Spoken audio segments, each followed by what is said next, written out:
ask all of us to turn our cell phones to silent. You may notice board members accessing their laptops, phones, other devices during this meeting.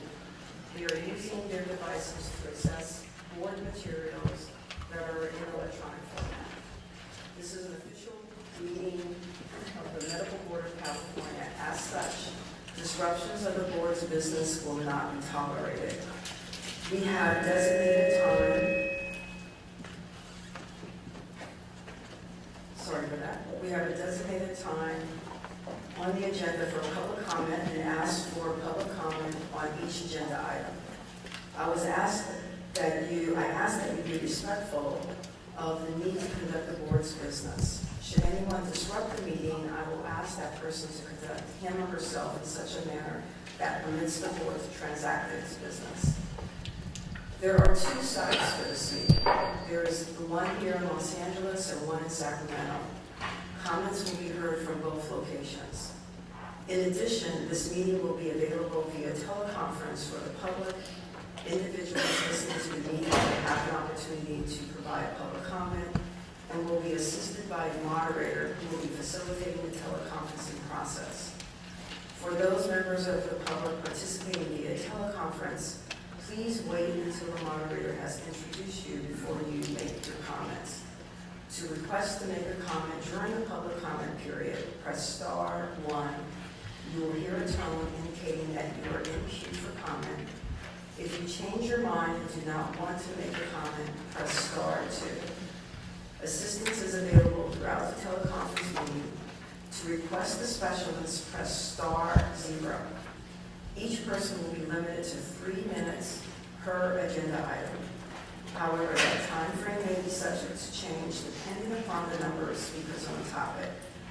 During agenda item 2, public comments on items not on the agenda, the board has limited the total public comment period for individuals on the teleconference to 20 minutes. In addition to total public comment for individuals here at the meeting, it will also be limited to 20 minutes. Therefore, after 20 minutes, no further comments will be accepted. During public comment on any other agenda item, 10 minutes will be allowed for the total comment period from individuals on the teleconference line and 10 minutes for those in the audience. After 10 minutes, no further comments will be accepted. Each person will be limited to 3 minutes per agenda item, and business service office staff will be assisting me with receiving public comments via teleconference during this meeting. The board welcomes comments on any agenda item, and it is the board's intent to ask for public comments prior to the board taking action on any agenda item. I will be taking public comments here in Los Angeles first, and then going to Sacramento for comments. If for some reason I forget to ask for public comment on an agenda item, and you wish to speak on that item, please raise your hand or come forward here in Los Angeles, and you will be recognized.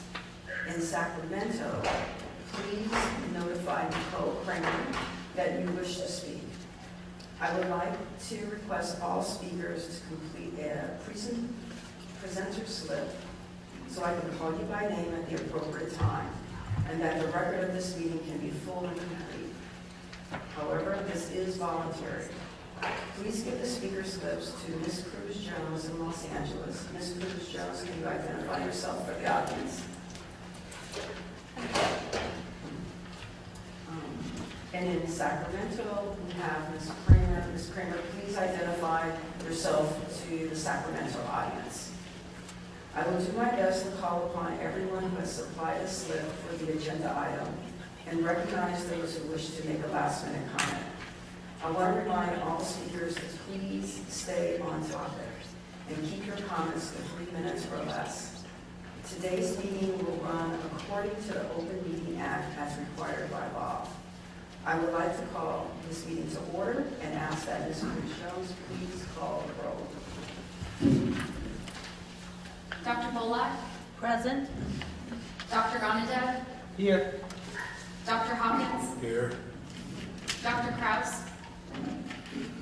Ms. Lawson? Here. Dr. Levine? Dr. Lewis? Present. Ms. Sutton Mills? Here. Mr. Warman? Here. Ms. Wright? Here. Dr. Yip? Here. Ms. Pines? Here. We have a quorum. I would like to remind, We have a quorum, I'm sorry. I would like to remind the members again that we will be taking a roll call vote on all action items. In addition, any member speaking, can you please identify yourself prior to speaking, since this meeting is taking place in 2 locations. Moving to agenda item 2, public comment on items not on the agenda. Before we invite the speakers to come forward, I would ask individuals making comments to not discuss pending complaints, pending licensing applications, or pending disciplinary actions that may come before the board for a decision. Such discussions are considered ex parte communications, as they could provide information to members that is outside the record and in violation of the Administrative Procedure Act. Therefore, such discussions could create a conflict and lead to a board decision being challenged in Superior Court. The board can receive comments regarding the board's processes in general, but it cannot receive comments on specific case circumstances where the decision is still pending. Board staff is available to speak to you about any pending matter. In addition, the board would like the public to address the board as a whole and not to individual members. Please be aware that the public comment during this agenda item should provide information to the board members and is not a discussion between the board members and the public. The only action board members can take is to listen to comments and decide whether or not they want a future agenda item on this topic. No other action can be taken on the item at this meeting. I know this may seem at times like the board members are not being responsive, but following these guidelines is critical to ensure the rules of the Open Meeting Act are followed to avoid compromising the speaker's goals or the board's mission. I have several slips here in Los Angeles. Genevieve Clairville. Did I say that well? Clairville.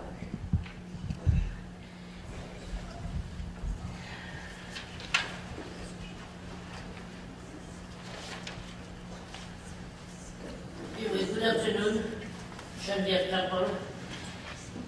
I just want to, express my concern. I think of myself as an expert in health and quite knowledgeable. In the past, I have filed, and know other people who have filed complaints of misconduct from physicians, or falsification of record and so on, with all proof. On any other circumstance, a physician was found guilty or have done misconduct. And that's of great concern. I know a few years ago, Governor Brown was trying to dismantle this board. Personally, I was opposed to it because I thought it's important to have watchdog. But I feel you are not doing what you are supposed to do. Because some of the issues I have seen are such a flagrant disregard for the patient, and physician never found guilty. So I hope that maybe in the new year we take a vow to really change that, because that's very scary. And it was an article in the Pasadena Star News yesterday to do about a lawsuit, and I sent a letter to the editor. We are pretty sure will be published because they publish usually all my letters. Will also really say the way I feel. Thank you for listening. Thank you.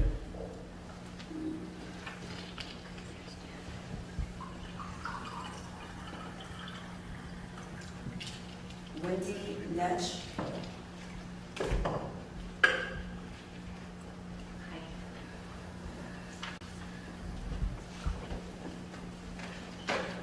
Yeah, thanks for letting me talk. I have a question. I'm holding here this pamphlet that you have that says, check up on your doctor's license. And I know that the medical board has a policy of anything over $29,999 has to be reported, any kind of settlement by a doctor, correct? So I'm wondering why you have also a category for settlements and doctors that have had, that aren't listed, that have actually had large settlements or anything over $29,999. You have this policy that a doctor has to have 3 to 4 settlements within a 5-year period before you publicize that. And I'm wondering how you think that helps the public be informed on their doctor. I think it's extremely misleading. You have, you look at the doctor's record and it says no settlements. I know several cases where it's completely untrue. It would be more representative to have no than have that category. But yeah, I just think that hopefully you'll reevaluate that policy. It's kind of, to me, sort of shameful that you would do that. And also, just another comment, a doctor that has 3 to 4, I know that is, the specialty, like either factor in like 4 settlements in a 5-year period if it's a specialty where you get sued often. But if you're a doctor that has 3 settlements in a 3-year period or in a 5-year period, you're basically a doctor that's not even insurable. So I think it's not in the public interest to have that policy.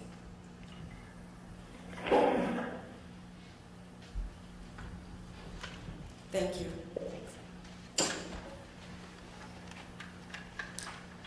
Are there any additional comments? Ms. Kramer, are there any comments in Sacramento? The comments there. Thank you. Are there any comments on the phone? Are there any comments on the phone? Our first comment is from Robert Singer, plastic surgery. Your line is open. I don't have a comment right at this moment. I was just in the queue, but I don't have a comment at this moment. I'll wait till later. Are there any additional comments on the phone? Our next question or comment is Susan Warren from Lifeboat Coalition. Your line is open. Okay, I have a comment now, and I'll comment later. The public is at risk because board-certified plastic surgeons are given a status that suggests to the public that they are confident in all these right things. That is far from that. They're given a justification by somebody else. Buckley to destroy lives and cover up crime. With no Buffalo system in California and local Cal, these substrates are bold and brazen in their corrections. The medical board's appalling failure in my case endangers public safety. I was a fit, active, healthy person who was referred to a board-certified plastic surgeon for breast reduction. The surgeon convinced me he had to do a small amount of liposuction to come to what he called a localized jogging exercise resistance spot. While delivering this meeting, he went on an unauthorized, contraindicated sculpting episode in which he removed my entire leg and many other parts of my body, destroyed my intergluteal crease in my breast. I must emphasize disability due to the assault. After committing this horrific mutilation of me, the surgeon slandered me to discredit me, which set me up for more medical harm, and of course, he has harm for their women. My substitution experts wrote testified that areas of damage where consent had not been obtained. My current doctor stated that the surgeon committed disabling surgical assault and perjured himself under sworn testimony. Instead of learning from harmed patients such as myself, the medical board of California is a large part of the problem. And you still look like a reality show surgeon who profited off of protecting dangerous doctors and lied at my trial, leaving me open for homelessness. I asked Kimberly Fridgemeyer to send board members the videos, photos, and extra letters that I provided. I wonder if you've seen that yet. Would you go to that surgeon? I cannot imagine that you would. Even untrained laymen can see the horrendous injuries I sustained could not be medically justified under any circumstances. My injuries provide hard evidence of egregious assault, and they are well documented. Anyone with integrity and common sense ought to easily conclude that I was surgically damaged A denial of this is a breach of professional ethics. After denying my valid case, your enforcement officer told me to go to the police and VA for them to investigate the assault. Yet medical malpractice is in the purview of the medical board only. She also opened a case against the doctor I did not fill out a complaint form on, and then sent a letter stating she was closing the case based on my request. I closed my other cases because your board let the surgeon who assaulted me off scot-free. This was wholly deficient and exhibited moral turpitude. The extreme and overarching failures of the medical board explain why medical malpractice in California is epidemic and on the increase.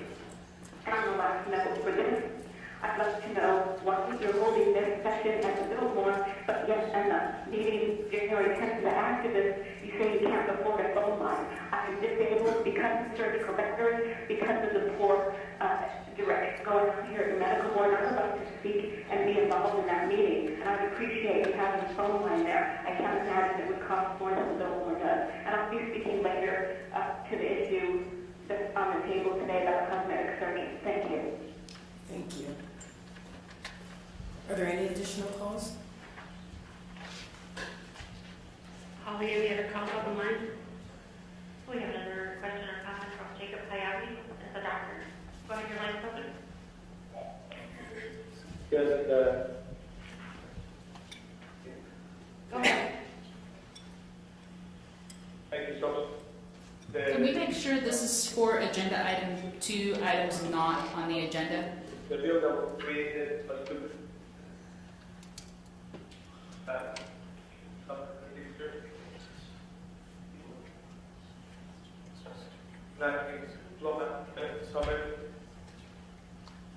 Can we have that person call back in? Yes, we have a bad line.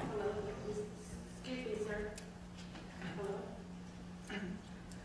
You're breaking up. We can't hear any of your comment. Is it possible for you to call back in?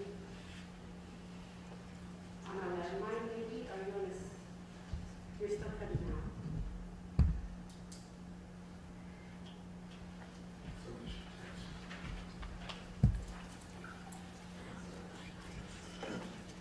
No. Yes.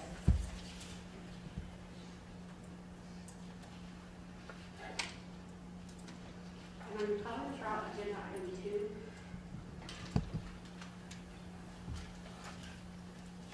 Hello?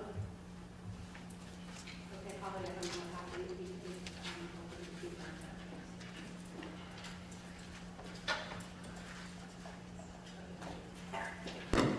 No comments.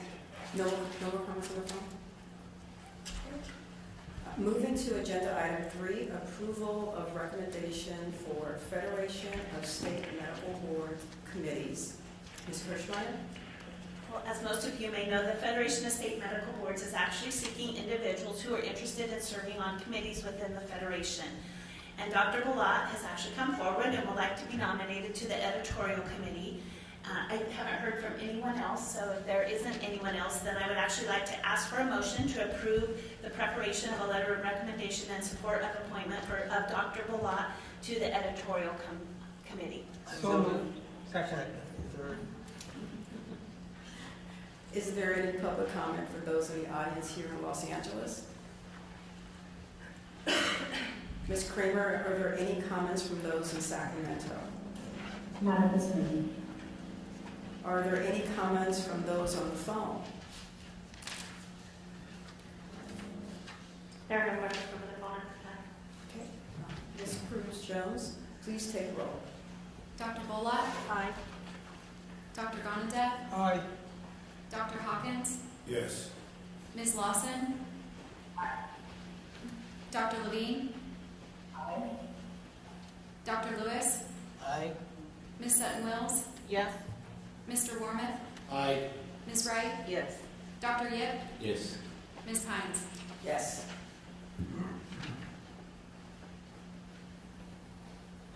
I am now moving to agenda item 4, discussion and possible action on the American Board of Cosmetic Surgery's application for specialty board equivalency recognition in California.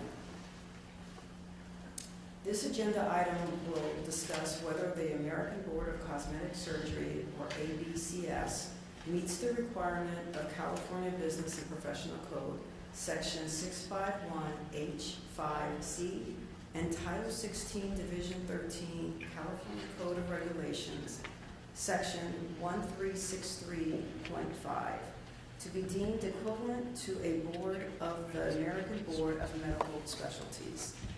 Ms. Alameda and Dr. Fleming will discuss Dr. Fleming's review of ABCS's application for equivalency to AB&S boards and his findings. Ms. Alameda and Dr. Fleming, please.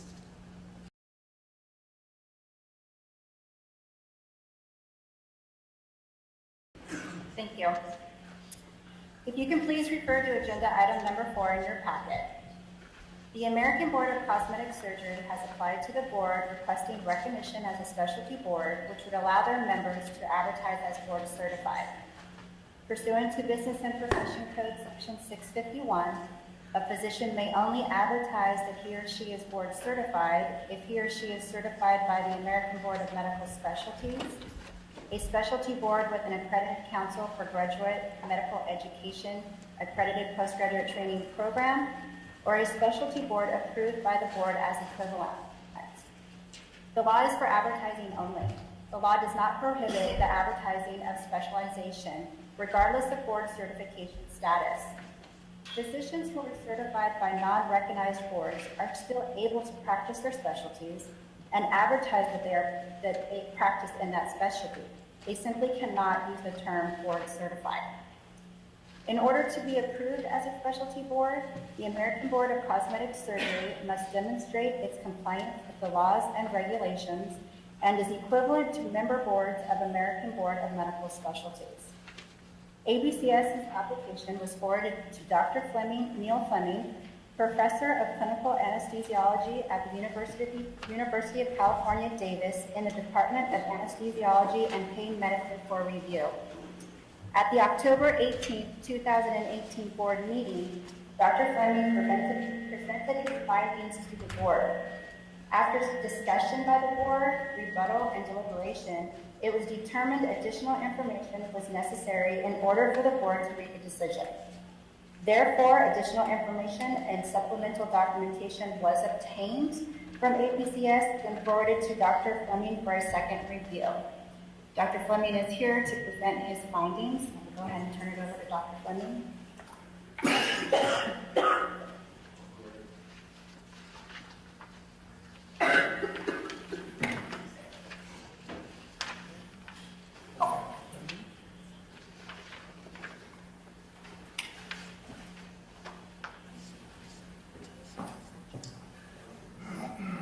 April, thank you. Is the sound okay? Yes. I will admit this is probably the most unique way I have ever tried to present information. And hopefully it will work. Thank you. I would ask that if you had any questions, you would interrupt, but I'm not sure how that's going to go, so we will see. I think that April nicely covered the summary of the intent of the review and the desire to address really the third item on the requirements for recognition as equivalent. Just as background, the American Board of Medical Specialties is a group that's made up of 24 different medical specialty boards, encompassing 39 medical subspecialties and 86 subspecialties. That provides the template for comparison. The actual law governing this is actually relatively extensive. There are a large number of requirements of the board applying for recognition as equivalent.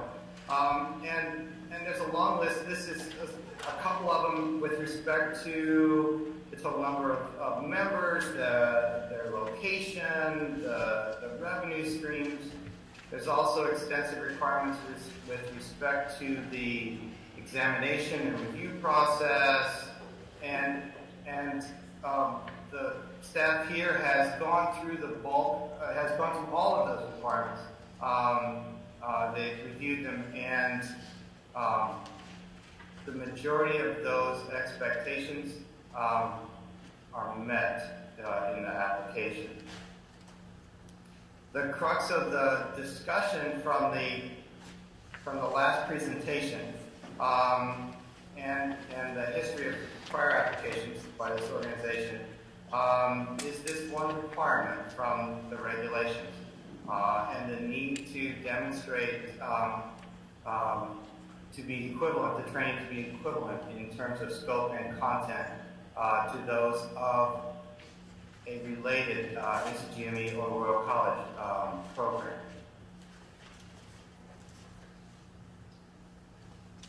The American Board of Cosmetic Surgery does provide a fellowship training program guidelines that are modeled after a template that's used for the majority of the ACGME accredited guidelines. The problem was the initial review of the guidelines and the supporting documentation suggested there was just a discordance between what was written in the training guidelines and how they were being carried out. And so the initial review and rebuttal and discussion, I think, highlighted a few specific questions and concerns, and those were the focus of the request for additional information. So what I have here is a relatively tedious summary that lists the concerns that were expressed, I believe, in the meeting and in the discussions. The corresponding requests that we made to the American Board of Cosmetic Surgery, and then I tried to summarize and review the materials they provided in response to those requests, and then an assessment for each of those issues and the response. A concern that was raised by the members of the board stems a little bit from the history of the process. This is a training fellowship that has multiple residency pathways that can be used to qualify for beginning this fellowship training. These pathways have changed over the course of the existence of the board and makes it a little bit more difficult. The clinical experience pathway was eliminated as an opportunity in 2014. Dermatology as a qualifying residency was also eliminated in 2016. And one of the questions that was brought to the board was that what's the impact of the grandfathering that would necessarily occur if this certification was felt to be equivalent. And so the request was simply to provide a list of physicians that are currently certified by the American Board of Cosmetic Surgery that also provided information with respect to their qualifying pathway and their current state licensures. So in response, we received a file which contained columns of the physician, the qualifying specialty, the year they were certified, the exact, the certification process is used to have multiple focuses, facial cosmetic surgery, body contouring, and they've all been lumped into a common certification in general cosmetic surgery now. And then the last item was the route to certification, whether it be through fellowship or other pathways. So I took this file and I converted it from a PDF to Excel and did some sorting. There may be some glitches that occurred in the sorting process, but I believe this to be reasonably accurate. The total list contained 366 certified physicians. It did not contain any state licensure information. The year of certification is summarized there by decades, for the 80s, the 90s, and turn of the century, and then the last 7 years. And then because of the change in fellowship training criteria that were initiated in 2014, I also pulled out the numbers for 2015 to 17. The first is the absolute number, and the second is the percentage of the total certified positions. The second table is the arena in which they are certified, the bulk of them being certified in general cosmetic surgery, but the percentage is there for the subgroups of facial, dermatologic, and breast, body, and extremity as well. In addition, I went through and looked at the qualifying residencies for each of the certified physicians. And there you have the numbers, the bulk of the qualifications coming through otolaryngology and general surgery and maxillofacial. But still a significant percentage of those with certificates qualified through the dermatology pathway and other associated pathways. The exact route towards certification, fellowship coming in relatively later, about just under 40% of the certified physicians qualify through a fellowship. The designations in that column for the other physicians on the list was varied. There was one, it was listed as experienced or grandfathered or voluntary or blank from older ones. I am assuming that they are all essentially experienced pathway and that those are all the same, but it was, I'm not certain, and that wasn't clearly designated. So those are the numbers. I think the bottom line is that there's a minority of the currently certified physicians who completed the training program that's currently being considered for equivalency. There is a significant or measurable percentage that did qualify through residency training programs that are actually no longer considered to be acceptable pathways for qualification. I can't say what the immediate impact of this is on the state of California because I have no licensure information to answer that question, which was another question that was raised by the board. Another concern was that there was an apparent inconsistency between the fellowship training guidelines that was submitted as part of the application and the information that was available on the American College of Cosmetic Surgery that oversees the fellowship training programs with respect to training pathways. So the request was just to confirm the fellowship training guidelines and have those submitted as part of the package, and this was done as part of the supplemental application. And so this is the information that was used to assess the training program. Another concern is that ophthalmology is still a qualifying residency for this. There's some judgment as to the surgical extent of an ophthalmology training. It's probably greater than I initially assessed, but it's still felt to be distinctly different in that the requirement for training for someone who qualifies for an ophthalmology residency is that they must be followed by an ophthalmic plastic and reconstructive surgery residency, and then the cosmetic surgery fellowship training period is 2 years instead of 1, so it's doubled. And so the request was beyond just increasing time, is the training curriculum modified for candidates because the implication, at least as I read this, is that the background was distinctly different and would require some compensation. In response, the American Board of Cosmetic Surgery confirmed the pathway. Made the argument that there are significant fundamental surgical skills that are incorporated in the ophthalmology training program, and they felt that the fellowship training, the subsequent fellowship training in plastic and reconstructive surgery was probably of greater benefit than an additional year of general surgery. And I think those arguments with respect to general surgical training could be seen as reasonable. I still think there's a disconnect because, I mean, the requirement is a doubling of duration, but there's just no commensurate modification of the curriculum. And I believe that this concern, it impacts, well, about 10% of the total certified physicians, which I believe is a significant percentage. An additional concern was the requirement in the fellowship training guidelines that the program director must be certified by the American Board of Cosmetic Surgery, have an academic appointment, and be engaged in verifiable scholarly activities. So the request was to try to list a list of the current program directors, confirm their active fellowship status, and also provide a summary of their recent scholarly activities.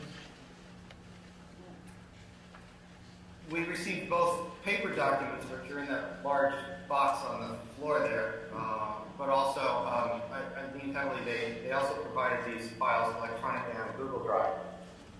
So when I refer to files, these are the electronic files that we use for review. So there was a file that had 26 program directors, and a second file with nearly the same number of names and fellowship ID numbers. And every name on the first list was also on the second. And then there were also 2 dozen CV files for the program directors. There was no collated summary of recent scholarly activities, and the CVs were really variable with respect to content and format. There were some that were, frankly, I just didn't feel it was even appropriate to pull them up and show them. I tried my best to tease out the information requested from these files, and I can only summarize by saying that the 2 primary questions, academic appointments or affiliations, are rarely part of any of the CVs that were submitted. In addition, what was listed as scholarly activities in the CVs was either extremely limited or simply not current for the majority of those CVs.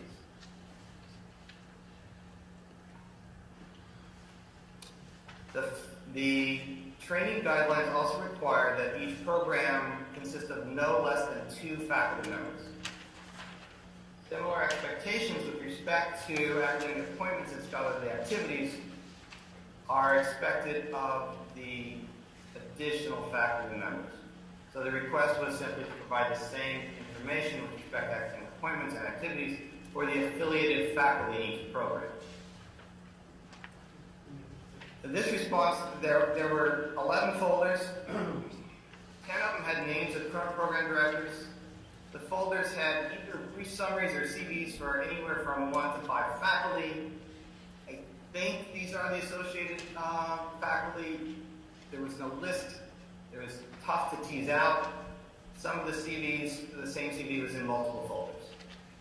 I wasn't quite sure what to make of this information, but I end up at the same point, that when you have no collated summary, the CVs are again variable. If there's 26 or 27 programs, there should have been 27 folders.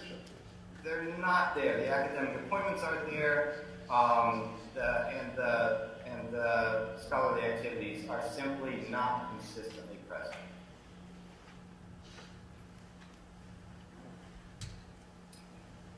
There was another concern that the training programs must ensure that sufficient academic support exists to enable the fellow to meet all program requirements as outlined in the fellowship training guidelines. So the request was to provide a summary both of what would be considered to be the expectation for sufficient academic support, and then a summary of how each training program either meets or exceeds these expectations. The cover letter provided kind of a global summary of what was expected with respect to the fellows receiving a core curriculum, a recommended reading list, texts and articles that are accessible in a local library, and access to, they listed 3 specific cosmetic surgical journals, and full access to a medical library either through a local academic or a hospital where the program director has privileges. They also pointed out that the program site evaluations address this question simply asking, are institutional facilities and physical plan adequate to provide educational experiences and opportunities? Yes, no. They provided 2 examples. Both of those were checked, yes. Both of them had a library checked, yes, in 2 evaluations. That was the total of the information provided. I think I would argue that the requirements that they described in the guidelines are pretty limited. I don't think they're really consistent with those of comparable ACGME accredited programs, not nearly as extensive as you would want to support a fellowship training program, and there is no documentation really consistently provided to assure that the programs listed consistently provide this support. The documentation is not there. There was also a concern in that there's a requirement that the fellow in training must perform clinical or basic research and submit a basic research paper reflecting that research to the Specialty Society Journal or some comparable peer-reviewed journal. The request was to provide a summary of the submissions completed by the fellows to meet this expectation for the last 3 years. So there's a set of about 4 folders, one from 2016 that had documentation for the submission of 10 manuscripts to the American Journal of Cosmetic Surgery, one from 17 that had 9 manuscripts and 4 abstracts that were submitted to the annual society meeting, another from 18 that had 13 manuscripts submitted to the Journal of Cosmetic Surgery or other comparable journals. And then the last one was a set of summaries from the annual meetings. And in addition, there were manuscripts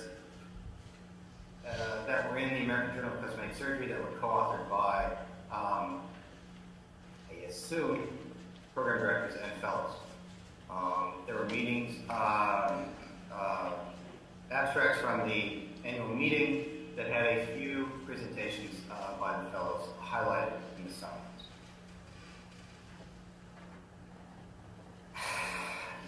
The information I tried, it just wasn't very clearly summarized. It wasn't headed for redundancy.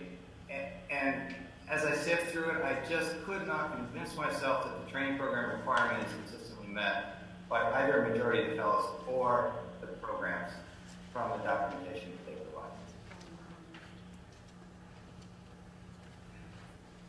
There was a concern that the core curriculum for the fellowship training program, it was incorporated in the fellowship handbook and it was available through links on the website, but it wasn't in the packet. So this was just a simple request to include a current copy of the handbook in the application packet, and this was provided.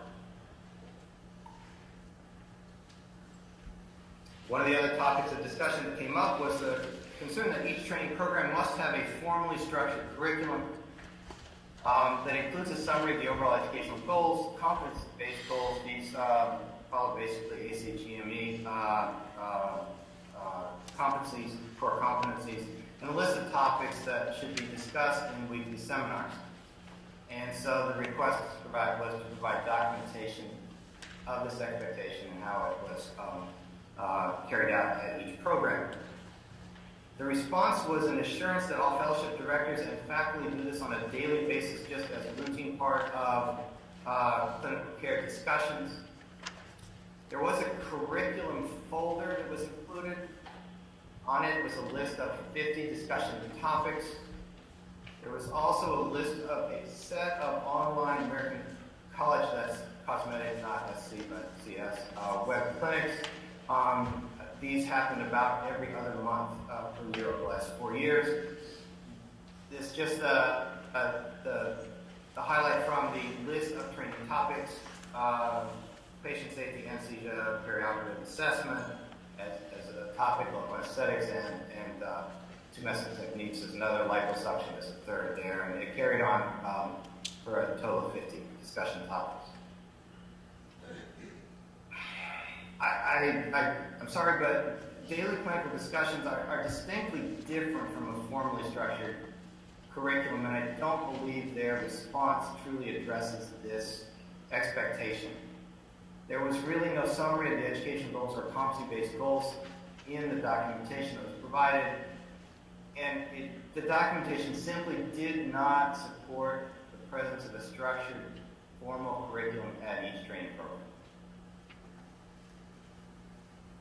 There is a Quorum monthly curriculum that was referred to as being mandatory, and the request was whether or not attendance and participation at this monthly web-based core curriculum review was tracked and documented.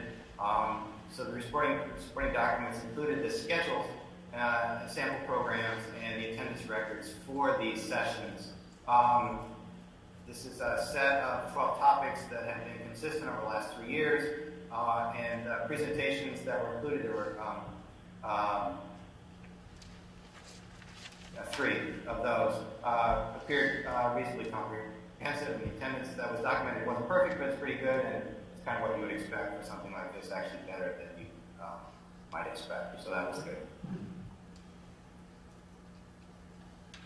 There is a concern because the core curriculum as it is presented in the fellowship handbook is relatively procedure-oriented, stretches just over 100 pages. The ACGME core competencies, they're clearly outlined in the fellowship training guidelines. So the request was simply to explain the systems used to assure that the assessments of the clinical case performance, the oral exam process, assures mastery of the curriculum, and in addition, how these core competencies were integrated into training for each fellow. I can tell you just for comparison, the content outlined for the 3-year program training in anesthesiology is about half the length of this, or a program about 3 times as long. So it's a pretty hefty set of curricular guidelines. The response letter provided a relatively extensive description of these guidelines and did a good job integrating each of the components with the core competence.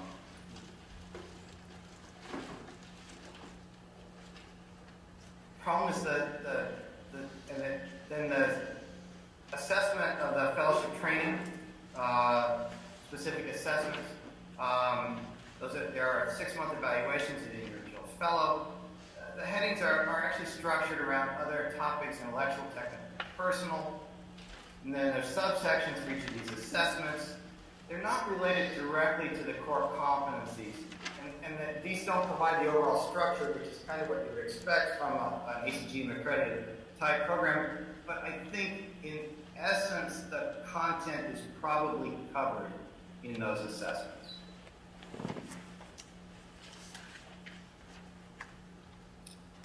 Relatively small point, but Libby Zion had an effect on all of us. There is a request that are outlined in the fellowship training guidelines that each program must educate faculty and fellows to recognize signs of fatigue and sleep deprivation, and potential negative effects on patient care and learning. So the request was to provide a summary of how these expectations are met for each program and documentation that it indeed occurs. The response was that the fellowship directors do directly intervene on a case-by-case basis when they see signs or symptoms or problems. Sorry, but there's no documentation that is consistently a part of the formal education process, and I think this is a core concern of the ACGME. This is something that has driven a large number of the adjustments in training programs over the last few years. The Cosmetic Surgery Fellowship Training Guidelines do invoke the current ACGME 8-hour workweek restrictions, and the request was documentation with respect to how hours are monitored within each fellowship training program, because they have a relatively hefty clinical case a relatively substantial clinical case requirement, and concern with respect to the percentage of fellows participating also in moonlight activities and how these activities are monitored. In response, the moonlighting percentages for fellows during the last 2 years were reported at 27 and 41% respectively. And the 8-hour work parameters are supposed to be discussed directly between the program director and the fellow and assessed on an ongoing basis throughout the duration of the moonlighting experience. No documentation is provided to support any formal work hour monitoring, and this would not meet expectations. in a comparable program.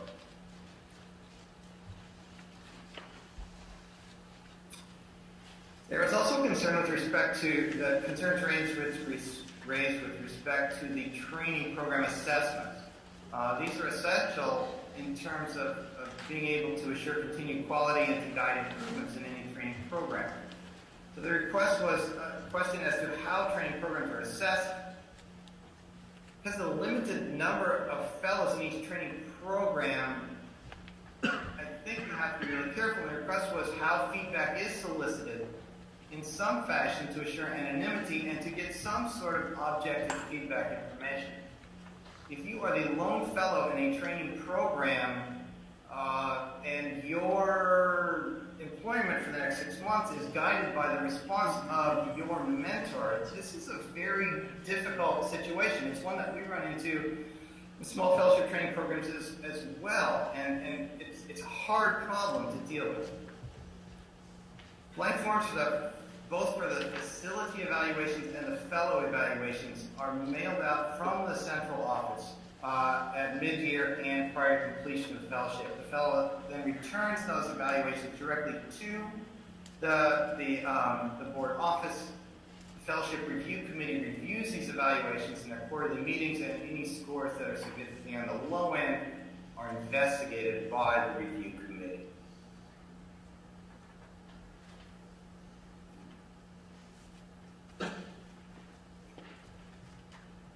This particular concern had three separate requests. The second request was to provide a history of program assessments and evaluations, wondering if any programs had been placed on probation and how were any corresponding remediations addressed. In response, we were told that within the last 3 years, one fellowship program had their certification revoked because they didn't maintain their cosmetic surgery certification.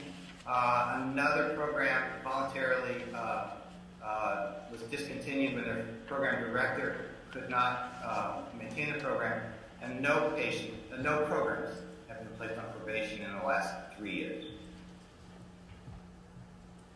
The third component of this associated with this concern was the fact that many of the fellowship training program directors are also in leadership positions, either on the American Board of Cosmetic Surgery or in the American College of Cosmetic Surgery, overseeing the fellowship training. They're directly involved in the assessment of the training programs, and the question was with respect to what is the extent of this overlap and how this potential conflict of interest was mitigated. In response, we were told it is quite common in medicine and other fields that leaders and educators are involved in leadership, and that this sort of overlap is typical. Again, like I said before, with only 1 or 2 fellows per year, evaluation is a problem, and it's a hard problem to address. I think that solicitation of evaluations from a third side, the administrative office, is good, but review by a general fellowship committee where over half of them, as near as I can tell, our membership program directors just doesn't provide enough insulation, and I think really limits the quality of the feedback. No examples of the feedback were provided, so it's hard to know in terms of quality or quantity what is returned to the home office. And then I will argue that overlap is common for individuals in leadership positions within medicine, but concurrency and even perceived conflicts of interest are something that I think should be vigorously avoided. To provide a personal example, even when I applied to the AMA to be a clinical competency director for anesthesiology, before I even put in the application, I set up a pathway so that I would come off our departmental corresponding committee to avoid any perceived conflicts. It's just something that you got to work hard to avoid. And I would argue that overall the documentation just doesn't support the contention that anonymity for the reviews is adequately provided and that the conflict of interest is eliminated from the review and remediation process. It's a hard thing to do, and you need more third parties involved for this to work. There was a final question that many of these questions could perhaps be additional information could perhaps be garnered from recent graduates.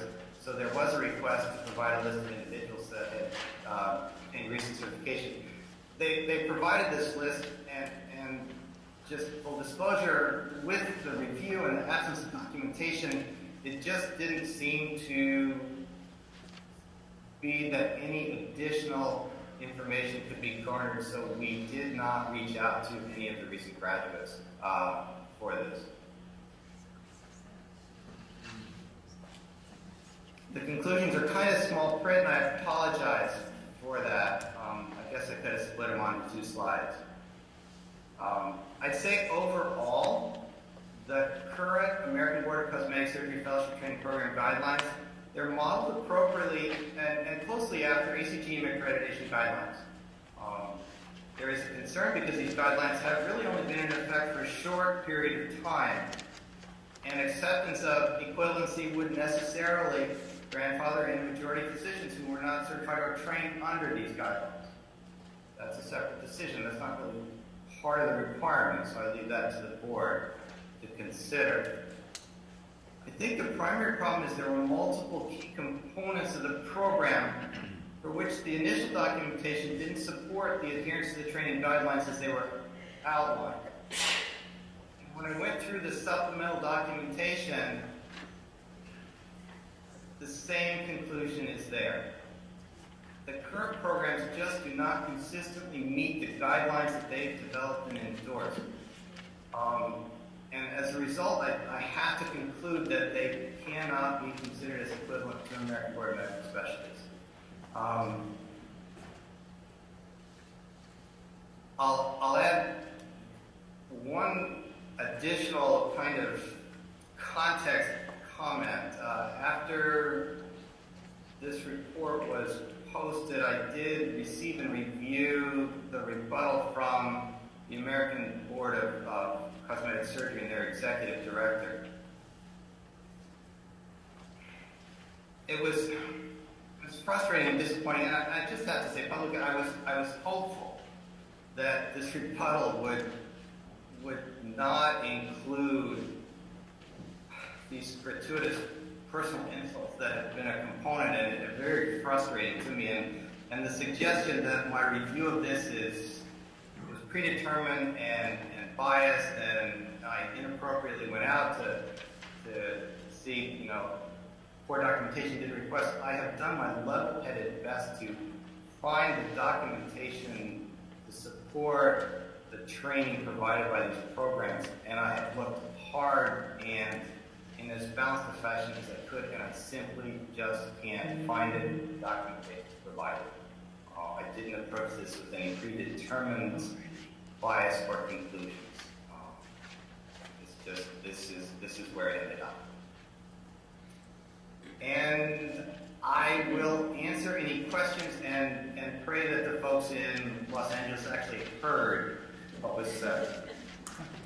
Yes, we did. Thank you, Ms. Alameda and Dr. Fleming. I want to go to the members. Are there any questions or comments from the members?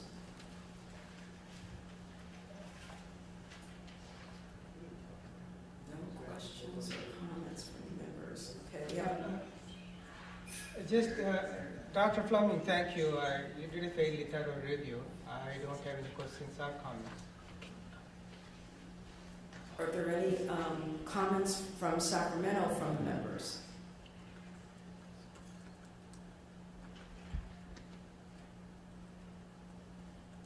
No, there's not. Okay. I'm going to ask for the American Board of Cosmetic Surgery to come to the table.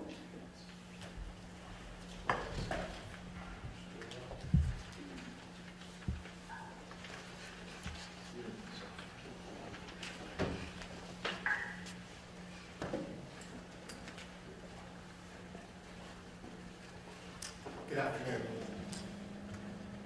I'm Dr. Alex Sobel, President of the American Board of Cosmetic Surgery. This is Peter Canelia, our Executive Director. Thank you for giving your time for this public hearing. Sadly, though we submitted our application 3 years ago, The review process, particularly the American Academy of Cosmetic Surgery's fellowships, having all the appearance of being rushed through, is cursory, lacking, and forgive me, does appear quite biased. The review happened over the most brief period of time. Our response was given 3.5 business days to answer the questions that were asked.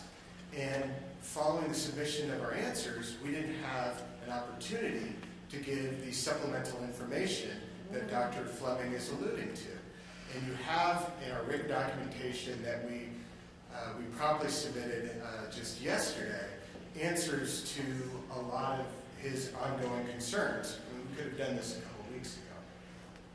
Despite being invited multiple times, Dr. Fleming never bothered to speak with the fellowship director, visit a fellowship program, nor speak with a fellow. It forces us to question the original intent according to our board and its right to commercial free speech. Much of these appearances are what the Supreme Court addressed in its decision, the North Carolina Board of Dental Examiners versus the FTC. The Supreme Court, in this case, did go on to state, in its opinion on the state licensing boards, composed of market participants, they do not enjoy automatic immunity from antitrust laws if actions appear anti-competitive. They can be held personally liable. I ask each of you to consider what we have actually submitted to the board in written testimony and the haste in which this report has been compiled to review the information yourself and not merely review on an expert opinion. Complete misconceptions driven by our opposition within the ABMS place patient safety and care at risk, the very care we all take an oath to protect. There are many false claims by our opposition, and then due to the limited time allotted, I am not permitted to verbally challenge, which is a violation of our right to due process. You have the full version in the submitted record. There are several recent regulatory decisions and opinions on board certification which make clear the importance of your decision today. In the case of the ABCS petition, it is not merely the case of plastic surgeons versus cosmetic surgeons, but much more broadly the ABMS versus the ABCS. This clearly demonstrates the drive of one organization to stifle competition through limiting its competitors' rights to commercial free speech. Comparative analysis found that similar boards to the ABCS have been approved by the Medical Board of California for the purposes of advertising, which would clearly direct any impartial observer to deem our organization equivalent. As with the ABFPRS and the ABSM, that's the American Board of Sleep Medicine, the ABCS offers fellowship-dependent certification in subspecialty that has no associated residency programs in existence. As the ABFPRS and the ABSM both have had experienced pathways to certification, the retired ABCS pathway was far more rigorous than that of these boards, which were approved by the Medical Board of California. In fact, the ABCS procedural requirements exceeded the Facial Plastic and Reconstructive Board by a factor of 10. The Medical Board of California granted equivalency, meanwhile, to the ABSM when it granted fellowship waivers. Dr. Krause asked at the last hearing, if the ABCS is a more robust organization today than it was at the time of the last petition to the Medical Board of California, what of its diplomats certified before this evolution? It is of the highest importance for the Medical Board of California as it sits today to understand that this was a turf battle then as it is a turf battle now. I am proud to say our organization has evolved, and I hope that each of you can say the same for your respective boards and certifying organizations. Considering the turf battle past and present, the Medical Board of California, at the time of the last petition, found the ABCS experience route, which required 1,000 cosmetic surgical procedures prior to eligibility to sit for the examination, as ineligible. This is the category of individuals that Dr. Fleming was concerned about. So they had to have 1,000 cosmetic surgical procedures under their belt. This was considered by the Medical Board of California at that time ineligible for consideration for equivalency, whereas the Medical Board of California found that just 100 mixed plastic and reconstructive procedures sufficient to grant the Facial Plastic and Reconstructive Board for equivalency for the purposes of advertising. I hope that the current Medical Board of California would consider 1,000 dedicated cosmetical surgical procedures as exceeding the requirements it endorsed of the ABFPRS of a mere 100 mixed procedures. As the ABFPRS and the ABSM and the ABMS have not stripped diplomats as their certifications evolve, nor has the ABCS. Sort of action or absence of evolution would restrict the advancement of medicine by highly qualified physicians in their organizations. The Medical Board of California has granted and continues to grant equivalency for the ABFPRS experienced route diplomats. Please also remember that many ABMS certified physicians have lifetime certification. Perhaps some of you are among them. The ABMS has not stripped them of their certification simply because they were certified under pathways that have evolved to include recertification or maintenance of certification. Nor has the Medical Board of California restricted their right to commercial free speech. Another example is ABMS emergency physicians who have not completed a residency in emergency medicine. They did not strip their previously certified diplomats of their certification simply because residency training became required. In fact, many of the ABMS legacy emergency medicine physicians are directors in leading those very residencies in emergency medicine. As with the ABFPRS, the American Board of Cosmetic Surgery requires the completion of primary surgical training. We have discussed the ophthalmology group. It is very clear. Our response, if you actually read it, it clearly outlines the assertions, including the requirements recommended by the ad hoc committee appointed by the AACS, that's the Academy side, having reviewed all the ACGME requirements for the different specialties that could apply to the General Cosmetic Surgery Fellowship. The process of assigning oculoplastic surgeons a second year of training in cosmetic surgery was not arbitrary. The process was clearly defined by the ad hoc committee. AACS fellowships provide critical academic support in cosmetic training. We regret that the format of this information did not satisfy the expert report. However, 3 business days' time over Thanksgiving week is insufficient to homogenize and collate information that could have been requested 3 years ago when we entered our application. Please note it is critical to understand that most medical libraries do not have sufficient cosmetic surgery titles to support fellowship training. AACS fellowships meet this need as such material is afforded, and the fellows would otherwise find this unavailable in a hospital setting. Indeed, it is useless for a cosmetic surgery fellow to visit a university medical library, as they have little to no cosmetic surgical texts. And multi-volume plastic and reconstructive surgery texts that have a single volume, usually the last and smallest volume on cosmetic surgery, are insufficient for fellowship training, preparing for the ABCS examinations, or safe practice in cosmetic surgery. Duty limits and moonlighting are of the utmost importance, as opposed to the false conclusions of the report. The AACS is clear and adamant on the 80-hour work week and that moonlighting must not interfere with this duty limit. Training in cosmetic surgery is inherently unlikely to present material challenging to this standard. However, it's required, it's mandated, and verified during site visits by the AACS. Though the ACGME is willing to rely on residency logs, which may or may not be at times falsely entered, the site survey is required to examine the fellow schedule, as well as the case logs, interview key staff in the office, as well as the fellows themselves to ensure the standard is actually being met rather than being met on paper. The AACS is just not willing to abandon the site survey, as the fellowship directors convening this past January felt that it was the utmost importance to actually examine the fellows in the environment that they're being trained. The ACGME has largely abandoned this. As with the ABFPRS and many ABMS certification, the American Board of Cosmetic Surgery certifies candidates engaged in training with leadership positions within board organizations or their societies. Included in our response letter and updated with emphasis just yesterday is the process where evaluations by the Fellowship Review Committee mitigate conflicts of interest. Training, experience, and methodical certification in cosmetic surgery invaluable to public safety are not being adequately performed by the ACGME and the ABMS. Contrary to assertions presented by competitors and opponents of the ABCS application, the AACS members are not ABCS diplomats unless they are duly certified and maintain such certification.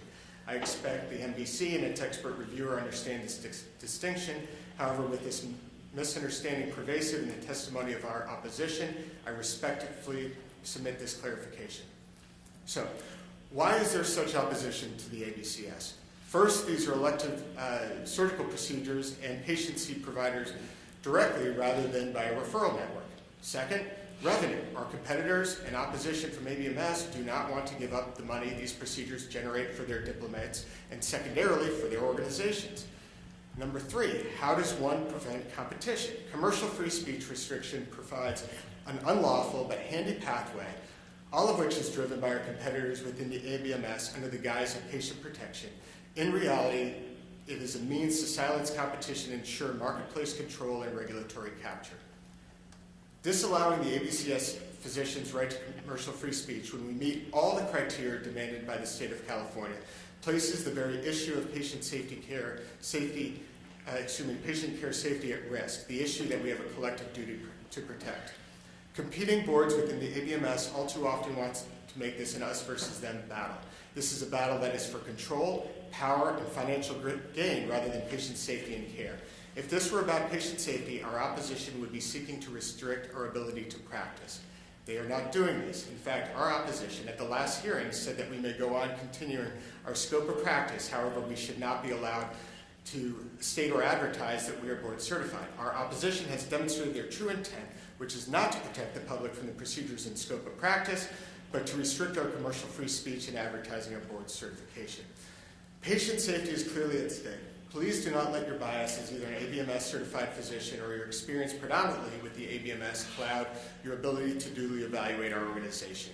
It is frequently reported that aesthetic surgery remains a weakness for many plastic surgery residency programs as aesthetic procedures are performed in private practice. Please see the appendiceal studies that we have cited in our written testimony. They are extensive. As presented in the last hearing, we demonstrated the strength not only of the median number of procedures participated in by fellows in cosmetic surgery, which is in the mid-600s as opposed to 150 in plastic surgery. However, our trainees have already been qualified surgeons. They are training at a higher PGY level than the plastic surgery competitors. We are bravely concerned and disappointed by our opposition. It is clearly anti-competitive. Our competitors and opponents, as stated in their testimony, are not only trying to restrict us from performing cosmetic surgery, they're trying to prohibit our advertising of our board certification.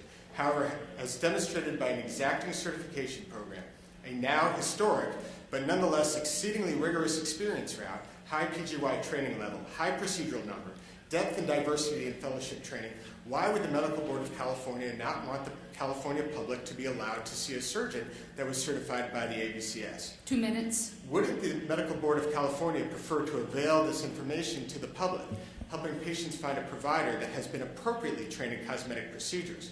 Would the Medical Board of California prefer that a patient not be able to see the difference between a practitioner trained at a weekend course in liposuction versus a rigorously trained and board-certified cosmetic surgeon? Furthermore, if the Medical Board of California has concerns about the ABCS diplomats who are certified during the evolution of the ABCS, please be advised in the evidence provided today and in our response to the expert supplemental questions that our experience route was far superior to that of the ABFPRS, an organization that was approved for equivalency in advertising by the NBC. I urge you to vote for the truth and not in favor of our ABMS competitor in opposition's agenda. The bill that was put in place in 1990 was to prevent deception. The ABCS is not deceiving anyone. Limiting advertising board for certification in one group is anti-competitive and doesn't serve the public interest. Allow the ABCS its right to commercial free speech. We meet all the criteria demanded by the state of California. Our training and certification processes well exceed today's standards and that of similar organizations approved by the NBC. We have presented ourselves openly and comprehensively to the scrutiny of the NBC for the last 3 years, not the past 2 months. Respectfully, and earned through affirmative argument and exhaustive evidentiary support, I, as the president of the American Board of Cosmetic Surgery, request a motion and affirmative vote to approve our request for equivalency for the purposes of advertising. Thank you very much.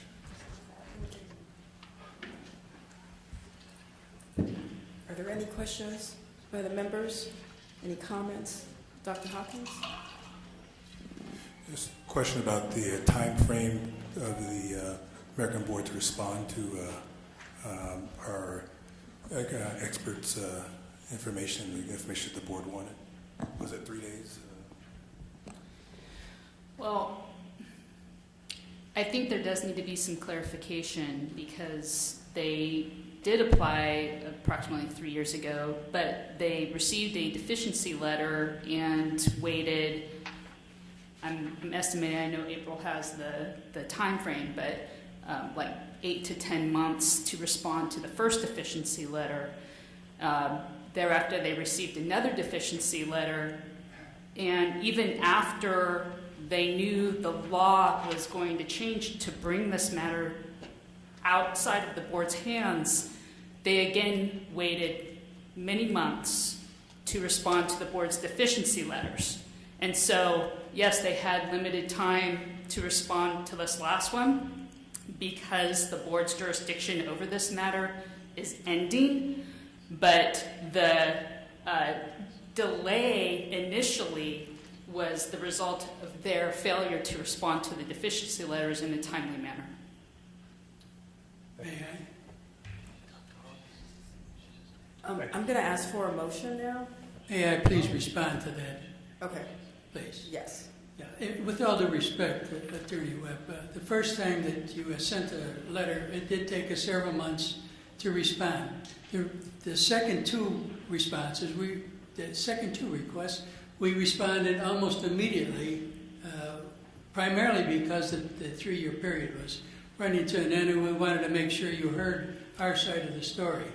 The first time that we got the deficiency letter, we had a slightly misunderstanding with our lobbyist and within our office as to what was sent out and what was to be submitted.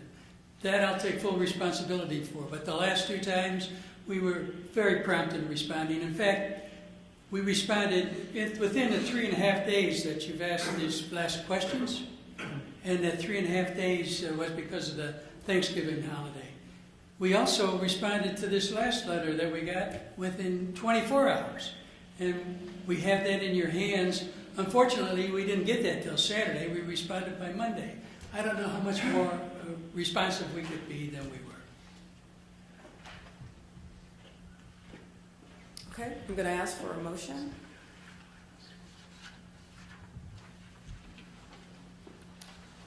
Someone needs to give a motion.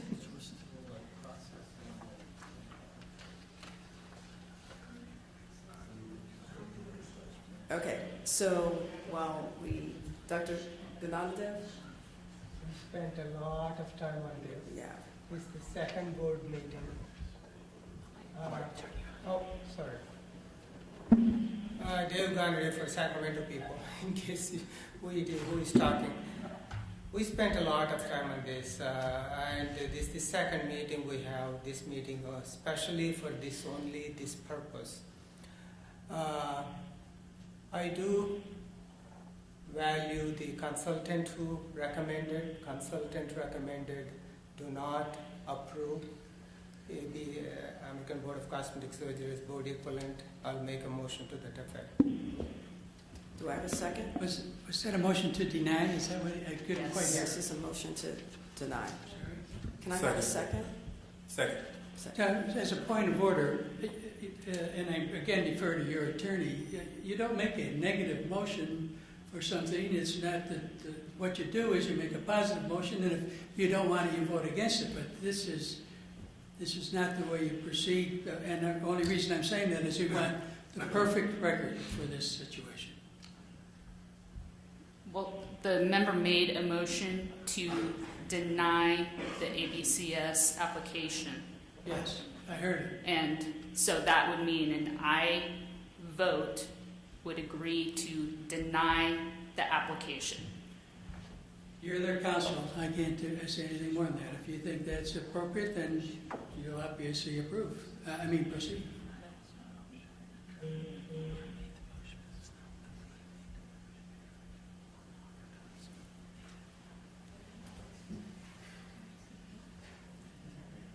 You want to correct the motion? Do you want to correct the motion? So it's clear. I thought it was. If you put it there, again, you can put it any which way, but my motion will be to approve the recommendation made by our consultant, which is to deny the recognition of American Board of Cosmetic Surgery as board equivalent. That's what. So actually, it's a motion to approve the recommendation of our consultant. Yeah. Okay. Second. Thank you. Okay. Do we have any comments from the members in Sacramento?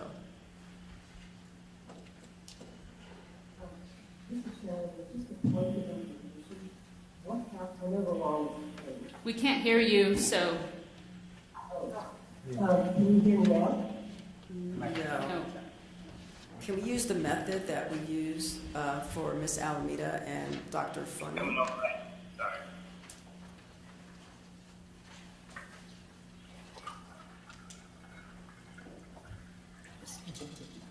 So this is Sharon Levine in Sacramento. Just a point of information.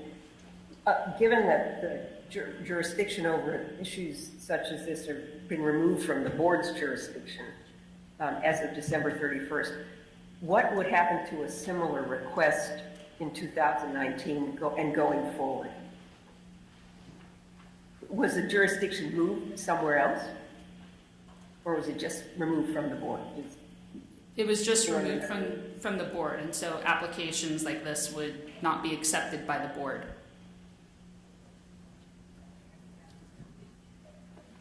And the law would basically state that the individuals for advertising, they could state that they're board certified if they meet an ABMS board, or it'd be an equivalent prior to January 1st of 2019, an approved board prior to January 1st, 2019. Any subsequent boards would have to be ABMS or meet the requirement with the ACGME requirement in order to advertise. The law was to eliminate the ability to adjudicate and grant equivalency status.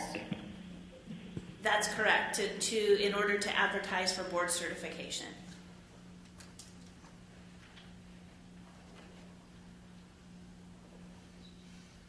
Any additional comments in Sacramento?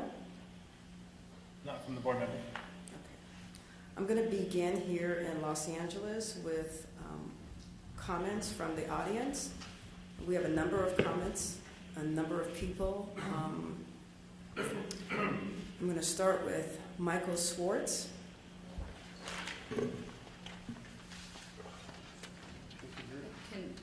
I have them sit there so they can see the timer, please.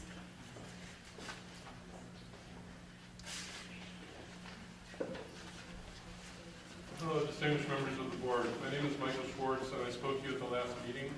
I am board certified in otolaryngology, an ABMS board, facial plastic and reconstructive surgery, which is a Medical Board of California equivalent board, and I'm a diplomat of the American Board of Cosmetic Surgery. I'm currently a member of the ABCS. The mic turned up on the speaker, please.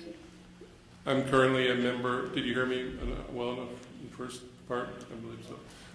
I'm currently a member of the ABCS board. I'm also an expert reviewer for this board in the field of cosmetic surgery. I would like to reiterate that the ABCS has met all the requirements and provided all the information requested by this medical board. I really believe this is a turf battle and an attempt to limit very qualified and highly trained surgeons, not from practicing our specialty, interestingly, but from advertising to our patients and the public our qualifications. This is counterintuitive because if it were a patient safety issue, we would all be working together to prevent doctors who do take 1 or 2 weekend courses from advertising themselves as cosmetic surgeons. With all due respect to the reviewer, it does seem from his second report that his conclusions were predetermined. The information has been provided, yet its veracity is constantly questioned. We did arrange for him to speak with every fellowship director. We had multiple conference calls that we were all a part of, yet he chose not to speak to any of them or join any of the calls, nor to speak to any of the fellows, the list of which was provided to him for 2017. Some of the points raised, I believe, are arbitrary and irrelevant. As we have pointed out, many boards have had experience routes, and some still do, although we don't. Many aesthetic fellowships are observational, and ours are not. It's well documented that our experience in the AACS fellowships is far superior to the cosmetic surgery exposure obtained in plastic surgery residency alone. As pointed out, our fellows are in most cases postgraduate year 6, 7, and above. These are some excerpts from journal articles. The predominance of aesthetic surgery fellowships are based in private practices and are not ACGME accredited. Aesthetic fellowships remain popular training opportunities for graduates to obtain additional credibility and confidence performing aesthetic surgery. Significant variability persists for many aesthetic fellowships during procedures during plastic surgery training. Greater efforts may be needed to improve the aesthetic surgery experience of plastic surgery residents. These are not our words, but from the Aesthetic Surgery Journal 2017, volume 37, titled Disparities in Aesthetic Procedures Performed by Plastic Surgery Residents. The first half of my facial plastic surgery fellowship in 1989 was largely observational. I was in the private practice of a renowned facial plastic surgeon in Chicago, and he was not about to allow me to perform rhinoplasties on his private patients. Our ABCS fellowships are hands-on. I took a year off from my practice in 2008 and did a fellowship in cosmetic surgery. I was a co-surgeon doing at least half of every case. That year I did 60 abdominoplasties and 240 breast cases, among many others. It was a great experience and prepared me well for my practice. Please conclude. I would respectfully ask you to vote against this motion and vote for a motion to act favorably on our petition. I believe we've met all the criteria and we deserve this consideration. Thank you. Jeffrey. Thank you. Jeffrey Keys.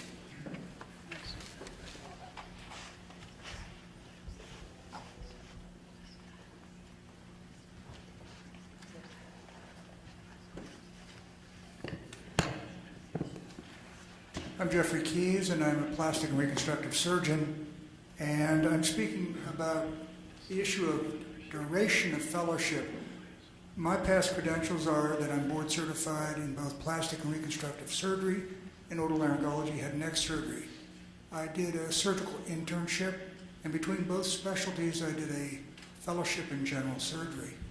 I'm past president of the American Association for Accreditation of Ambulatory Surgery Facilities.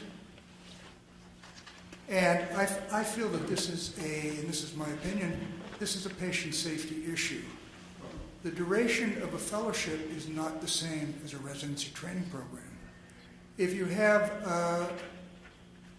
an ophthalmologist who has never had a general surgery internship, and general surgery being the foundation of surgery, and you put him in a position of doing something that head and neck surgeons learn to do, such as Dr. Schwartz, my previous colleague who just spoke here, the complications that can occur with getting into major blood vessels and nerves is substantial, and the ability to manage those complications requires diligent and long duration of learning experience from the standpoint of general surgery.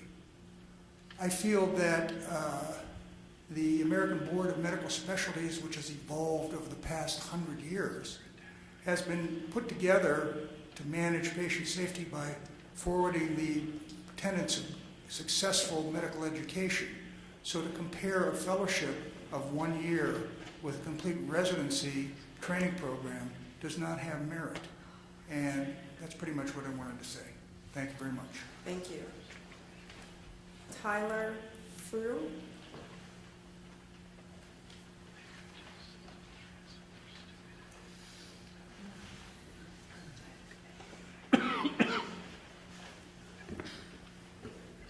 Good afternoon. Members of the board, thank you for the opportunity to speak and be heard on this issue. As you heard, my name is Tyler Frew. I'm a fifth year current plastic surgery resident at Loma Linda University Medical Center. As a future plastic surgeon, this carries much weight and levity.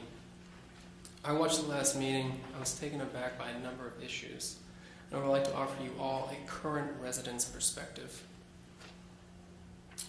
In plastic surgery training, and also at my program, cosmetic or aesthetic procedures are considered to be among the most complex, technical, and challenging. For this reason, you're only privileged to these procedures in your final 2 to 3 years of training.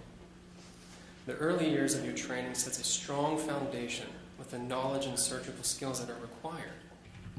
The ABCS would like you to think that the reconstructive cases should be ignored and their number of cosmetic cases is all that matters.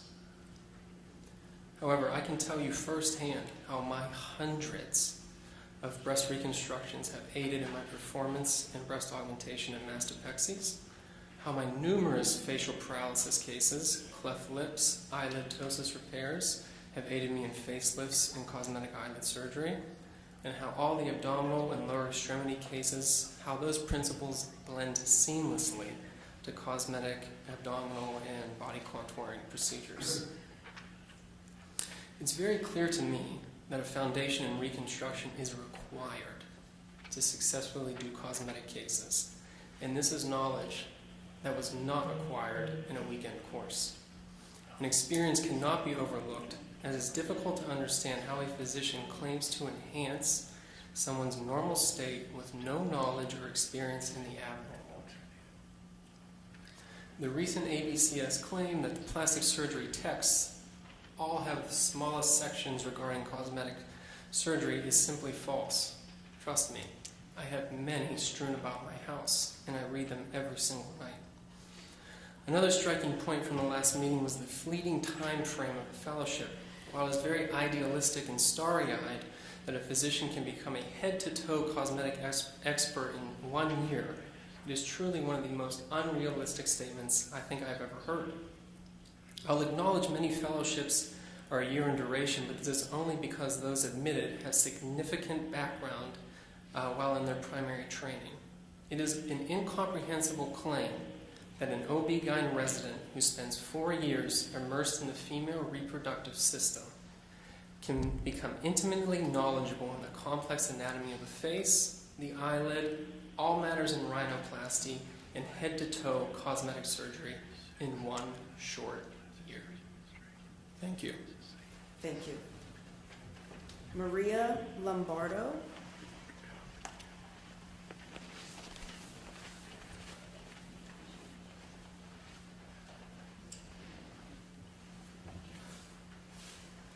Good afternoon. My name is Dr. Maria Lombardo. I am currently on the Board of Trustees for the ABCS, and I'm a board member and current president of the California Academy of Cosmetic Surgeons.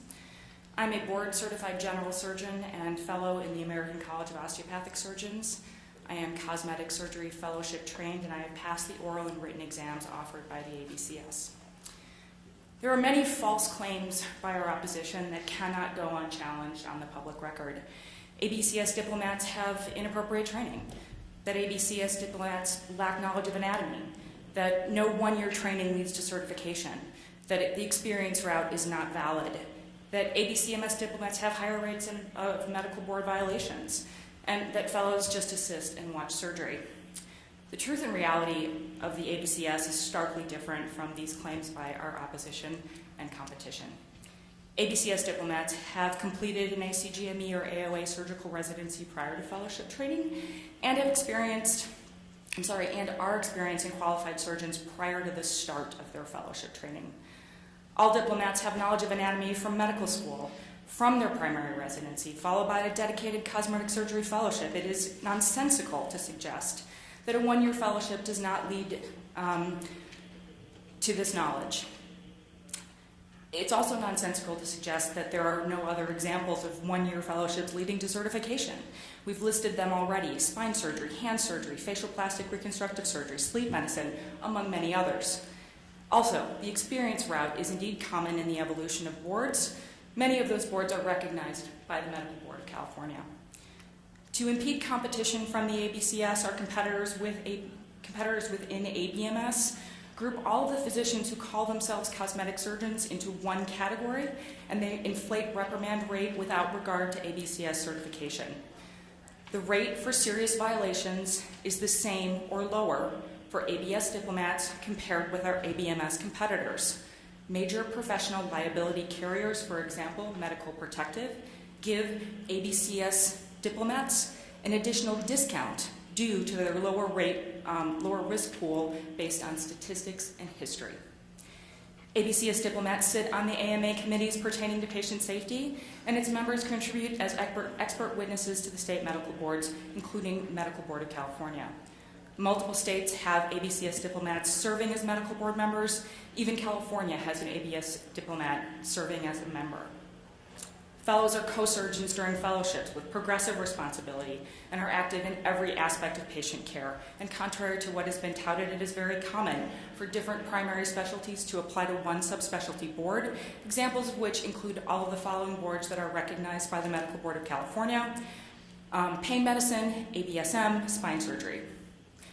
Additionally, there is our powerful competitor in the ABMS. Please conclude.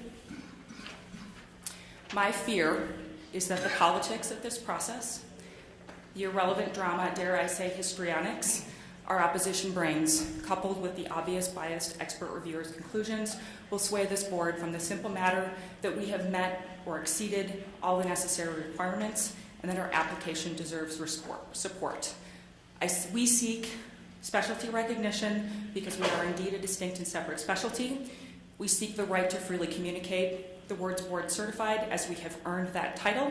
We seek to exercise our right to commercial free speech. I ask that you support our application today. Thank you. Jeff Rosenberg.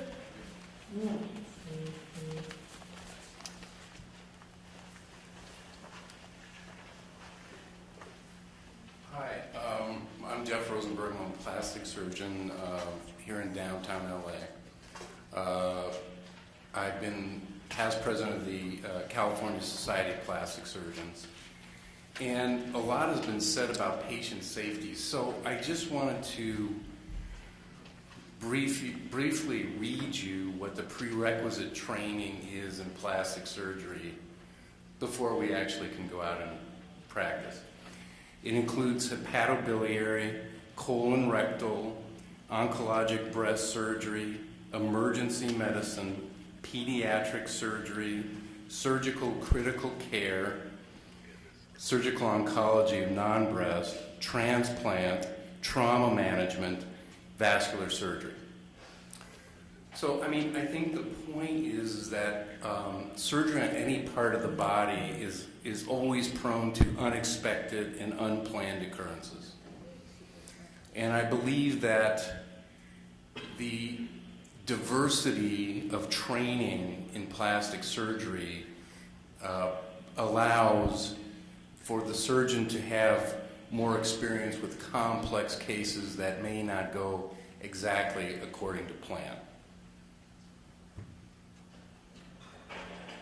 And I think that's pretty much the point I wanted to make in terms of our training. Thank you. Thank you.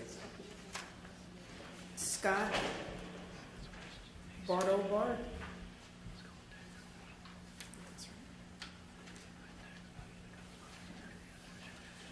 Well done on the last name.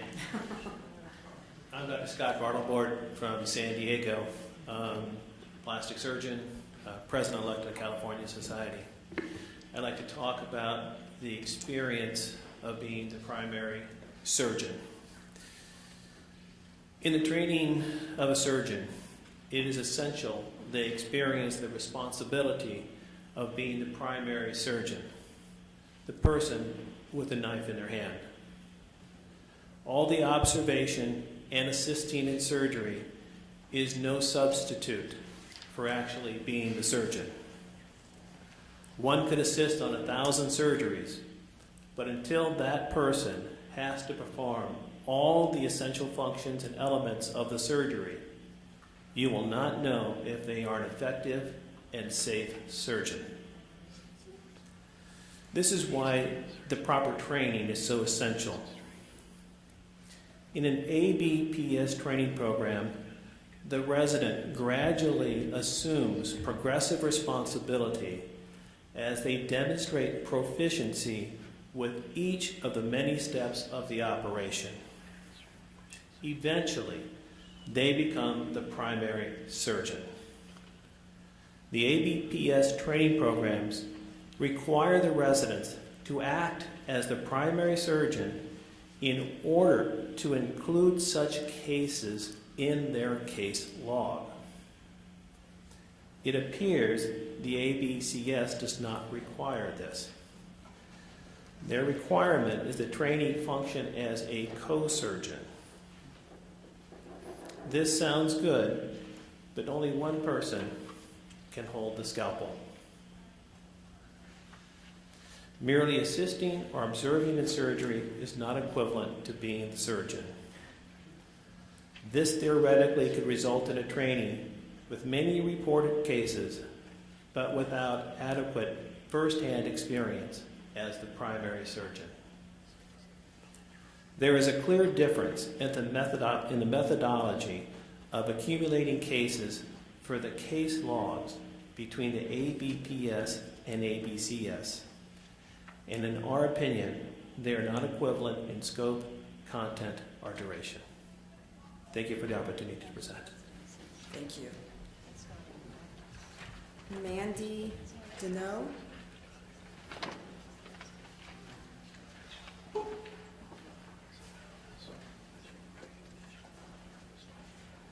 Good afternoon. My name is Mandy Deneau, and I'm here to speak on behalf of the Los Angeles Area Chamber of Commerce and in support of the American Board of Cosmetic Surgery's application for specialty board equivalency recognition in California. As a business organization, the LA Area Chamber champions economic prosperity and quality of life for the entire region. We do that by being the voice of business. Representing more than 1,600 businesses and their 650,000 employees across the region, we have long supported providing California healthcare consumers with useful information in their efforts to secure the highest standards of care. Through the work of our Healthcare Council, the Chamber is engaged in and provides the business perspective on key healthcare issues. We support reform efforts related to healthcare financing, expanding access to coverage and quality care, as well as creating healthcare professional workforce opportunities. Members of our Healthcare Council represent some of the region's largest healthcare providers, including Cedars-Sinai, Children's Hospital of Los Angeles, and Kaiser Permanente. In reviewing this request, we not only reviewed the standards required to be certified through the ABCS, but also conferred with members of our Healthcare Council. And our conclusion is that we believe the American Board of Cosmetic Surgery, since its inception in 1979, has indeed served consumers by promoting the safe and ethical practice of cosmetic surgery, as well as ensuring the proficiency and competency for physicians dedicated exclusively to that specialty.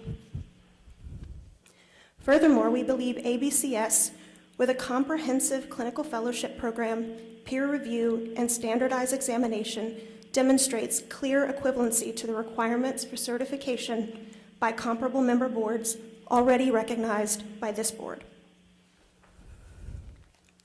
And finally, we believe that ABCS certified surgeons demonstrate a high level of skill and expertise, and that allowing these physicians to share this credential with their patients or in the advertisements to prospective patients only serves to better inform those patients in their decision-making process. With all due respect to the speakers who went before me, if this was really a conversation about patient safety, we wouldn't be having a conversation about how they advertise their business. This is a conversation about how physicians practice their business, not about how they practice their specialty. For these reasons, I, on behalf of the Los Angeles Area Chamber of Commerce, urge you to vote no on the current motion and instead approve the ABCS application for specialty board equivalency. Thank you. Thank you. Jessica West.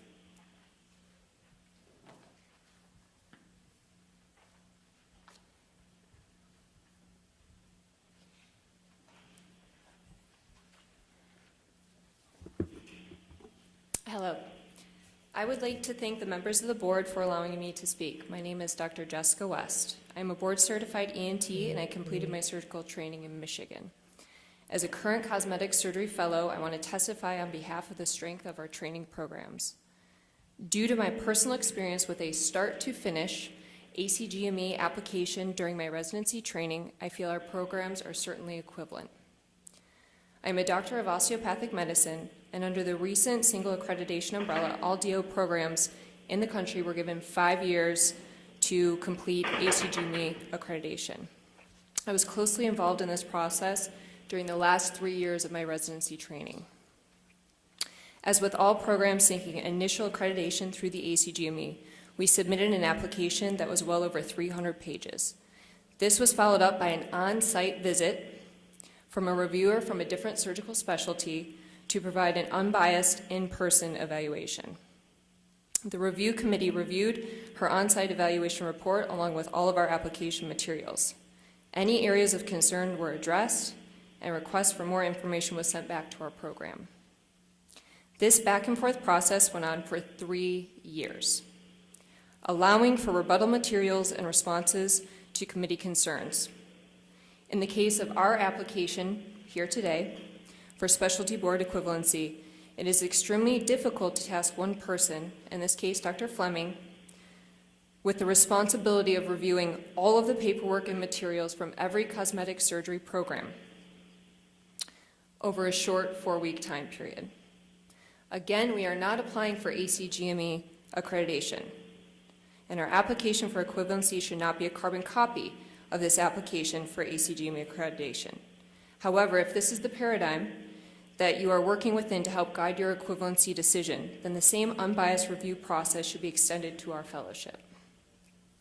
We have essentially truncated the entire process that took my residency program 3 years, which did lead to ACGME accreditation, and we've truncated that and shortened it into a 4-week time period. As all the surgeons in the room understand, your ability to advance your surgical skills is not only based on your personal knowledge, your case exposure and skill, but also based on the trust you develop with your mentors and your attending physicians.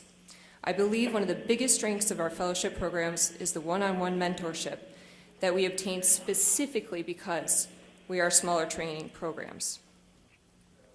This does fall outside of the normal paradigm of larger training institutional organizations, but our small program size truly acts as a strength and an advantage to our training in cosmetic surgery. I am proud of my training and proud to be a cosmetic surgeon. Thank you for your time. Thank you. Whitney Florin.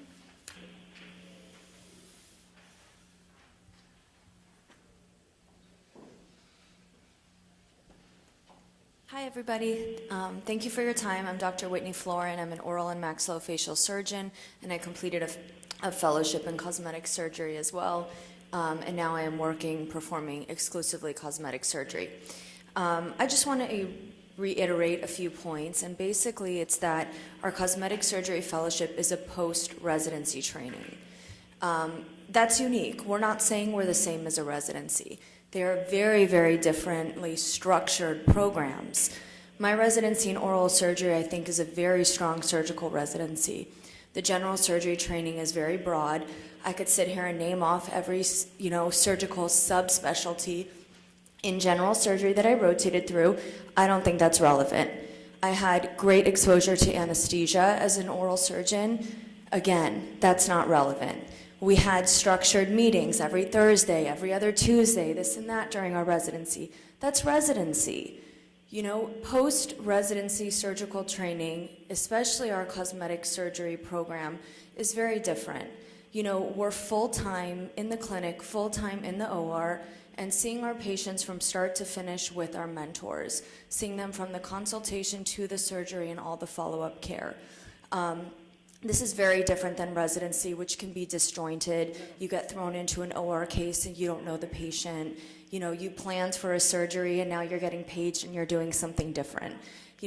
This is different. And all of us came in with a very strong surgical background in order to go into this short 1-year fellowship. I think that 1 year is plenty of time to hone in on specific surgeries when you're a skilled surgeon to begin with. And you're trained to manage basic complications that come about in a surgery.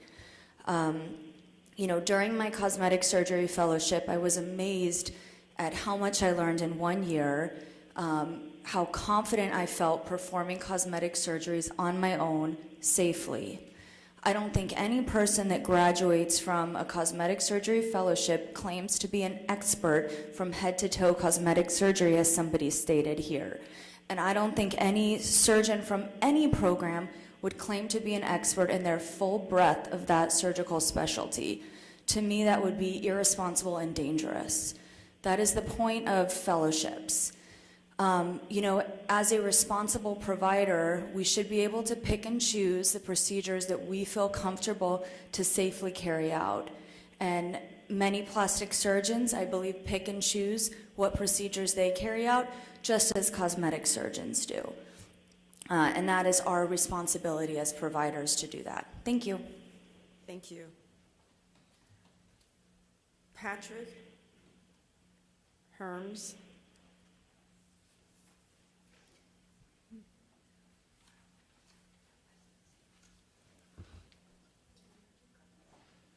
Good afternoon.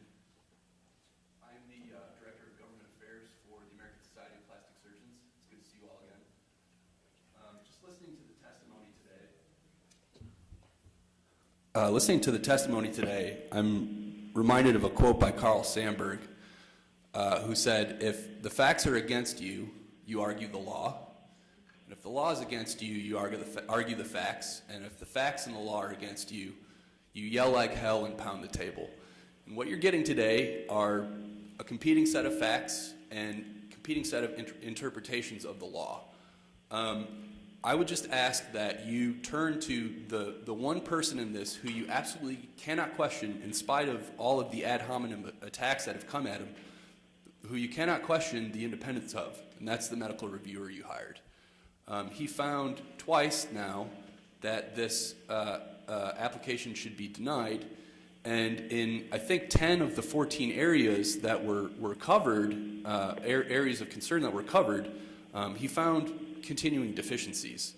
What struck me about those deficiencies is that in 8 of those 10 areas, they were related to an inability to document the things that were being requested. And if we go back to the concerns that this board had at the last hearing, it was about how we transitioned from having program requirements to having the enforcement of program requirements. It's not all that difficult to have written policies. What's hard to do is to develop systems and processes to ensure that those policies are enforced.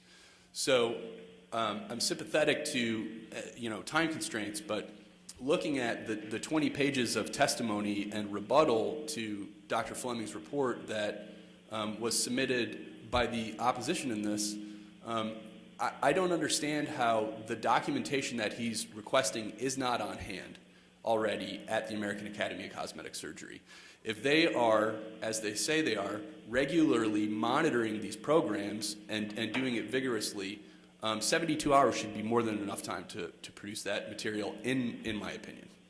So again, I would just ask that regardless of the different presentations you've heard, please listen to Dr. Fleming. I certainly trust his expertise, and I cannot think of a reason why he would be biased in any way. He does not have a dog in this fight. Thank you. Irene Tower.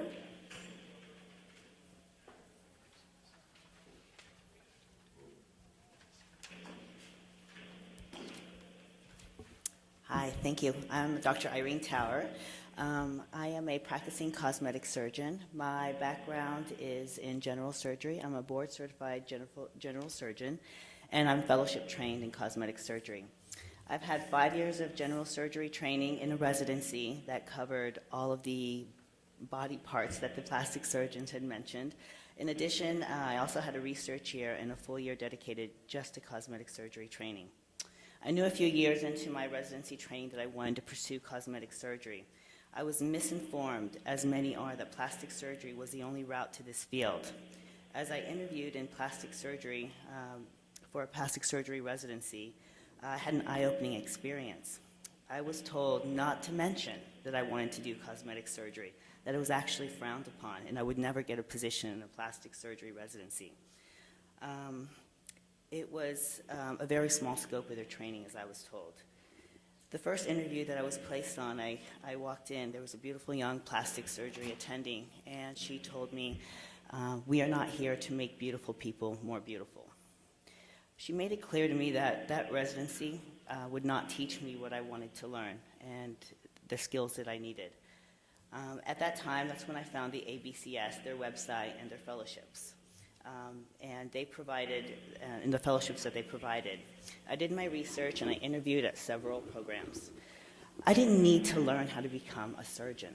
I was already a surgeon. I had those skills. I wanted to learn the art and the skills necessary to perform aesthetic surgery safely. In my one-year training, I was hands-on. I did hold a scalpel. In response to our plastic surgery colleagues, I respectfully argue that any of their residents were actually the primary surgeon on any of the cosmetic cases, the outpatient cosmetic cases. I have worked, I have trained hard, I help give my patients beautiful outcomes. I should be able to advertise my training, my credentials as a board-certified cosmetic surgeon, because I am. That sets me apart from others that may claim to be cosmetic surgeons that did not undergo the same training. We're here for patient safety, and I think that you should be too. Thank you. Thank you. Laura Norton.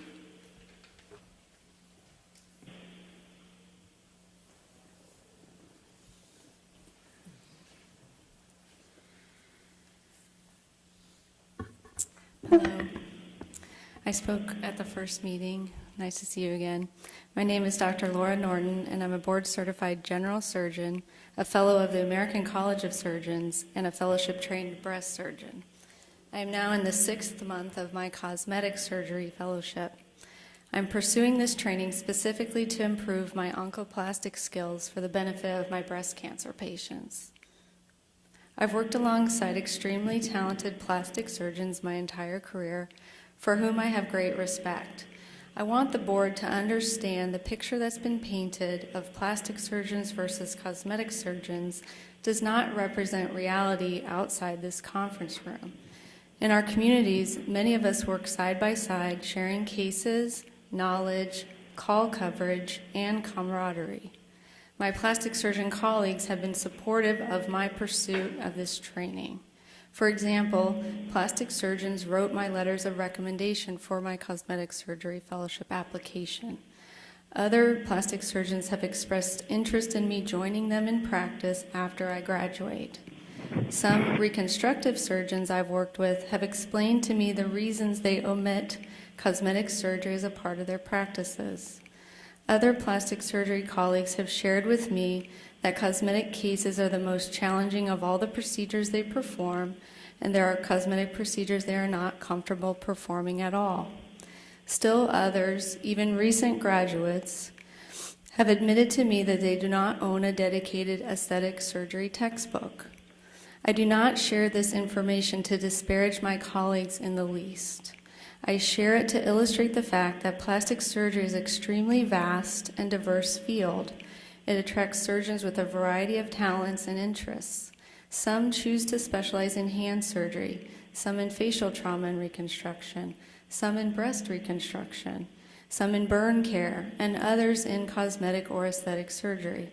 Not all plastic surgeons will feel comfortable or even desire to practice cosmetic surgery. Cosmetic surgery is a unique entity that requires specialized training. Over the next 6 months, I will hone my skills further, and I look forward to returning to practice with my fellow cosmetic and plastic surgeon colleagues. We have much more in common than we have in differences. Our focus should be on setting the bar for patient safety and excellence in our field. By recognizing cosmetic surgery, the Medical Board of California protects the public by helping them identify surgeons with the experience and training needed to provide safe and quality care. Thank you. Thank you. Dr. Pearson?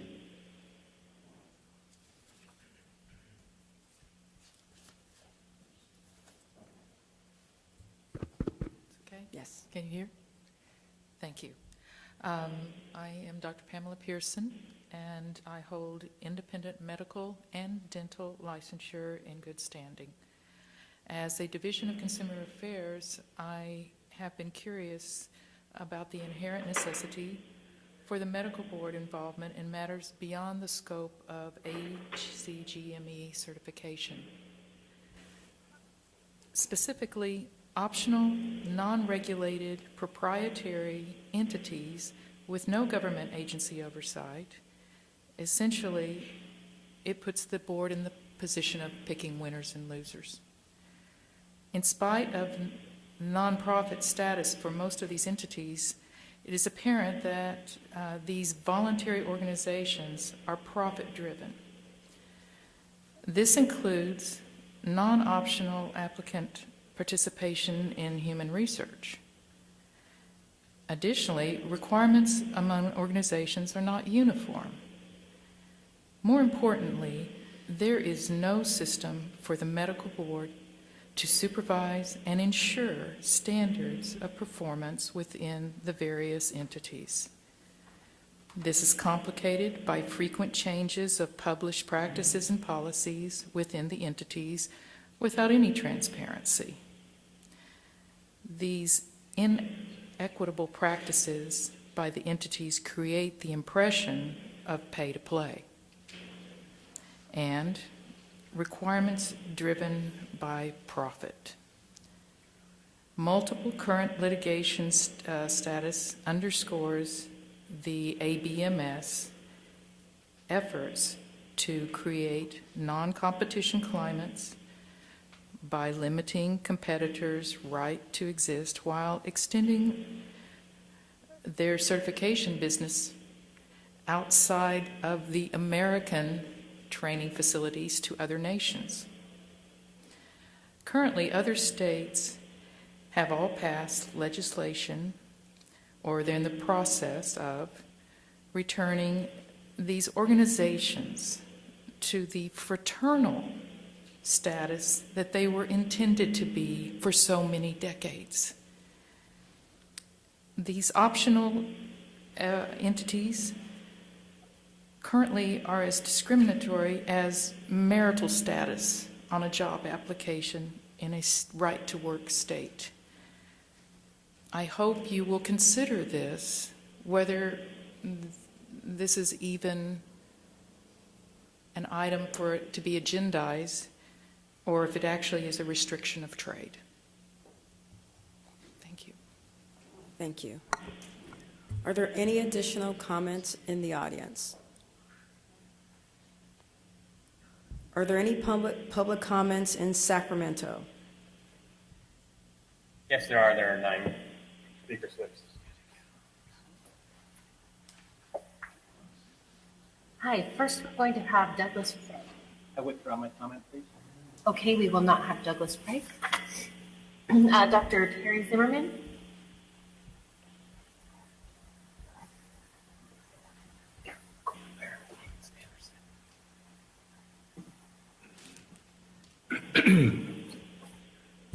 My name is Dr. Terry Zimmerman. I'm a board-certified plastic surgeon in practice in my 28th year in Sacramento. I'm currently the Vice President of the California Society and past President of the Sacramento Society of Plastic Surgeons. After listening to all the testimony today, I think we've kind of lost sight a little bit of what this current process is trying to decide.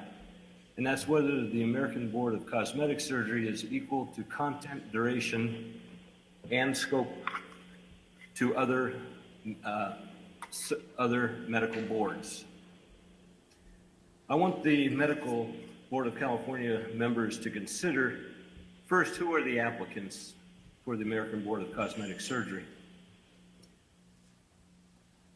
It is very doubtful that one would spend 4 or 5 years in a residency program learning to be an oral surgeon or a gynecologist with the ultimate goal of performing plastic surgery or cosmetic surgery. So many of these applicants are, for some reason, disgruntled with their chosen field of expertise and have come up with a shortcut to become board certified in cosmetic surgery. We've heard many arguments, including a very well-stated argument from a current resident in plastic surgery that cosmetic surgery and plastic surgery cannot be disjointed.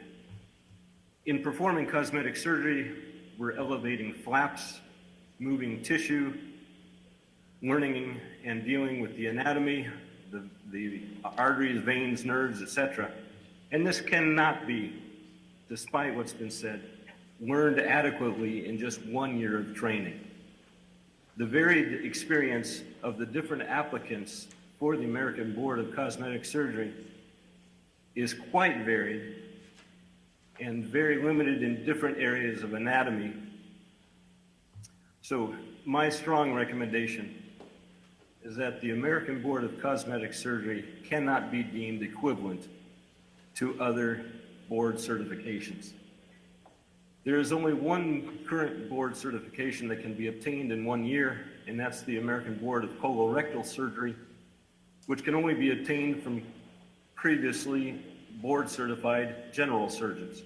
Otherwise, more than 1 year of training is required for any board certification.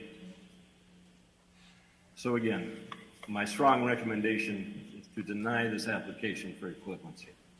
Thank you. Thank you. We have Dr. Michael Wong, please.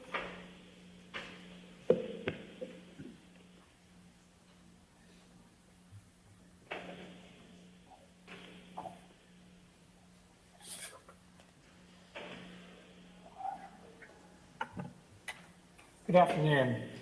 I'm Dr. Michael Wong, President of the California Society of Plastic Surgeons, as well as Professor and Program Director of Plastic Surgery at UC Davis.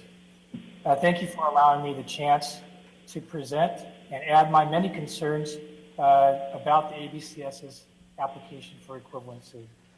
As Program Director, I want to focus on how ABCS Fellowship Program resources and supervision are not equivalent in scope and content to ABMS programs. Most ABMS programs occur in large academic medical settings with extensive resources to support an environment of learning. This includes extensive informal weekly didactics and conferences supported by numerous faculty dedicated to the education of residents. Faculty have academic appointments with verifiable academic output and are committed to teaching. This is seen and emulated by their trainees with similar verifiable academic productivity. Moreover, there is close institutional oversight of these training programs through the Graduate Medical Education Office to ensure compliance with all the ACGME's residency program requirements. In contrast, the ABCS fellowships are typically single surgeon offices with commensurate limited resources to support education. This finding was supported by Dr. Fleming, who noted the ABCS produced only an attestation form regarding the adequacy of institutional resources. He concluded that ABCS provided no documentation to assure that even the most minimal requirements for sufficient academic support were met. He also noted that fellowship directors do not have required academic appointments nor affiliations, nor are they consistently engaged in verifiable academic output. Similarly, the requirement that their fellows perform research and submit a paper was not consistently met by the majority of fellows. In addition, these fellowships are only accountable to the ABCS and AACS, which have a troubling overlap in leadership. Dr. Fleming points out that this concurrency and perceived conflict of interest were not addressed by the AACS. Even more disturbing, program compliance is monitored through what ABCS President Alex Sobol described in the last hearing as an affirmation process, where programs register that they are in compliance with the clinical training guidelines. That is clearly not sufficient oversight for any ABMS program. Thus, it is clear that the ABCS Fellowship Program resources and supervision are not equivalent in scope and content to the ABMS programs, supporting a denial of the ABCS equivalency. Thank you for your kind attention.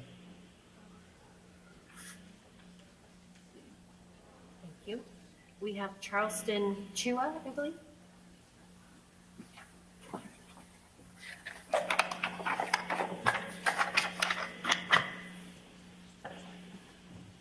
Good afternoon. I'm Dr. Charleston Chua. I'm a recent graduate of the general surgery residency and a recent new diplomat to the American Board of Surgery.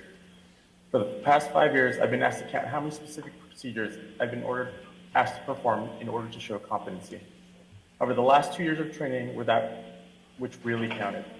These years mandate a resident act in the capacity of a chief resident, which polished my abilities to lead surgeries rather than just assist, increased my familiarity with uncommon pathologies and complications, and sharpened my ability to think independently. Likewise, the American Board of Plastic Surgery mandates that during my fellowship of 3 years, the final year is dedicated to similar senior level responsibilities. Recently, completing a general surgery residency and achieving board certification has given me the appreciation for the necessary length of training period capitulated by senior year, which is not required in the American Board of Cosmetic Surgery. During a residency, I recall a time when 2 equally complex cases were done at the same time, meaning that I had to give one case to a more junior resident, maybe a doctor who's only been there for a few months. Before I could finish apologizing to the second surgeon for having to send someone 4 years behind me to help him, he interrupted me and said, "Anyone can operate, just send me the intern, I'll tell him what to do." As crass as it sounded, he was right, and that's exactly how I started my training off as well. But as long as the attending was there, my intern would be fine. We were only one operating room apart, but a younger doctor taking step-by-step instructions from an attending surgeon was vastly different from when the room I was in, where I decided the next step in the procedure. Operating in a semi-independent capacity without having an attending surgeon dictate every step of the procedure was a key transitional step in my training. The ABCS lacks this formal critical transition from assistant to surgeon, creating an issue of safety once their trainees become independent practitioners themselves. Despite previous years of training, the chief gave me the time and protection to make surgeries my own. By that, I mean taking the best techniques from each of my mentors, molding them into what I think is the ideal operation, and be familiar with the anticipated pre, intra, and post-operative course. Other than colorectal surgery fellowship, which is not even mandated for a general surgery surgeon to complete in order to perform colorectal surgery, no recognized surgical specialty accepts fellowship training of less than 2 years. However, the ABCS is asking physicians who may have never had experience operating on certain areas of the body to be experts in such a short amount of time. Maturing from learning a new specialty of surgery to having predictable outcomes cannot simply be accomplished in 1 year. In an ideal world, there would be no complications. However, we live far from that. In addition to the necessary time required for a surgeon to learn the nuts and bolts of an operation, a competent surgeon is able to appropriately manage the complications thereof. Appropriate management requires familiarity with a wide variety of potential complications, an armamentarium of solutions, and the knowledge to individualize these corrections. A cookie-cutter solution to a complication is unlikely to be the best choice for a patient, but with Please a concrete conclude. training program, that's all a cosmetic surgeon can offer. I ask the Medical Board of California to deny the ABCS equivalency in the ABMS on behalf of patient safety and integrity. Thank you. Thank you. I have Jay Zhu.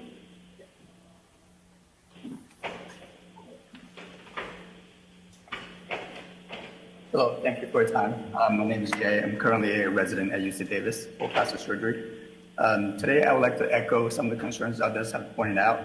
The fact that American Board of Cosmetic Surgery accept graduates from both ophthalmology and OBGYN specialties to continue their training to be trained as cosmetic surgeon.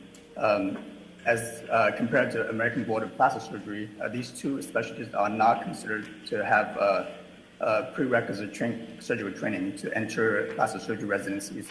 And I think this is for good reason.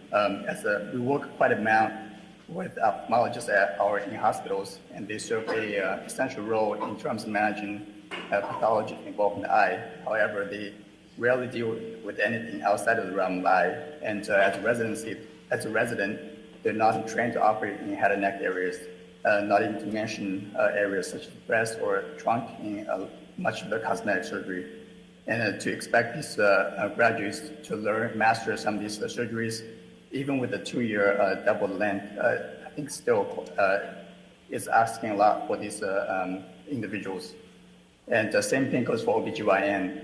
although they are considered a surgical specialty, all their training is limited to the gynecological tract. Essentially, they never deal with anything outside of the pelvic region. I think for these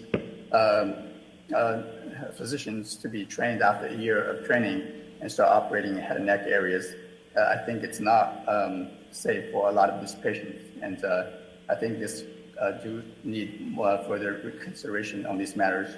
And I think my main point is to consider the fact that American Board of Cosmetic Surgery has a lower standard in terms of accepting applicants with the surgical prerequisite training is a sign that it doesn't have the same scope or equivalency as the American Board of Plastic Surgery or other established medical boards. Thank you for your time. Thank you. I have Matthew Zederman.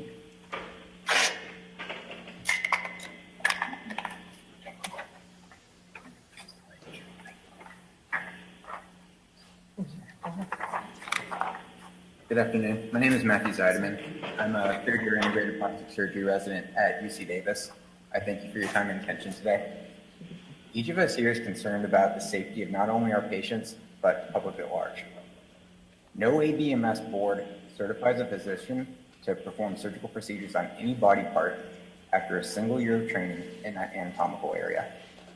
Surgical ABMS boards require a minimum of 3 years of training, and most of us endure at least 5, if not 8 or 9 or 10, regardless of what your fellowship track might be. However, after a 1-year fellowship, the ABCS certifies otolaryngologists, oral maxillofacial surgeons, and ophthalmologists to operate everywhere below the neck, including the abdomen, breast, and extremities. Further, the ABCS would certify OBGYNs to operate everywhere outside the pelvis, including the abdomen, breasts, and face. I'd like to briefly contrast this with our training for plastic surgery residents, where throughout our residency, in my case, which will be at least 6 years, we continuously work on different parts of the human body.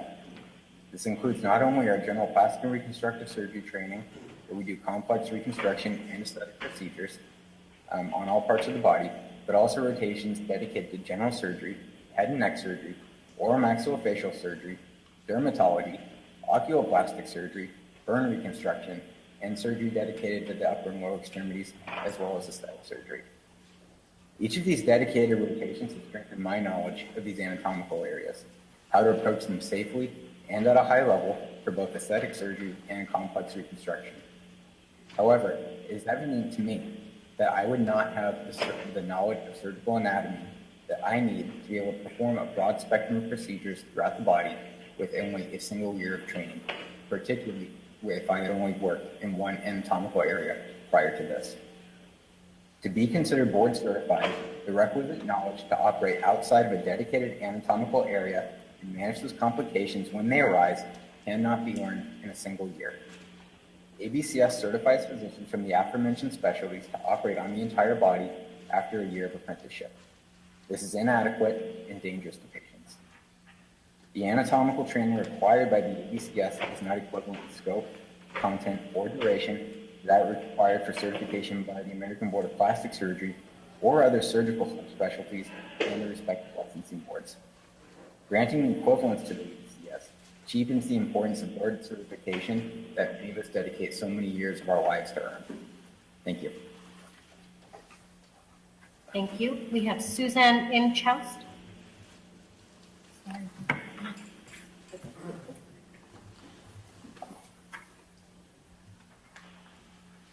Hello, my name is Dr. Suzanne Inchauste. I'm currently a clinical instructor of reconstructive microsurgery at Stanford University. I will give you my background. I completed 5 years of general surgery training, 2 years of surgical oncology fellowship, 3 years of plastic surgery fellowship. So I've spent over a decade training to be a surgeon. The reason I am here today, because I think it is important that people understand that the American Board of Cosmetic Surgery asking for equivalency similar to that of the American Board of Surgery is not the same. Counting as a post-surgeon, as the American Board of Cosmetic Surgery does, is not the equivalent of the case requirements that the American Board of Plastic Surgery requires for their residency training. I will tell you from my residency training Starting as a general surgery resident and through my training as a surgical oncology and plastic surgery fellow, you start off observing, then you begin assisting, then you slowly are given increasing opportunity to perform the surgery. Your cases are only counted if you complete and perform the entire surgery. This is nowhere near the equivalent of being a co-surgeon in surgeries that you may have never done before in your previous training and only 1 year of fellowship. So I don't think their argument that their case requirements are equivalent to the case requirements of the American Board of Plastic Surgery. So I am advocating that you deny their request for equivalency. Thank you. Thank you. We have Kate Hutchins. Where's the microphone? It's actually just in the Oh, button, okay, so you can great. sit. Nice to meet you. Hi, good afternoon. My name is Kate Hinchcliffe, Dr. Kate Hinchcliffe, and I'm a chief resident in plastic surgery at University of California, Davis. I think many good points have been made today, and in Dr. Fleming's report, I think speaks to many of them, and many of the reasons why I believe that the ABCS should not be equivalent to an ABMS board.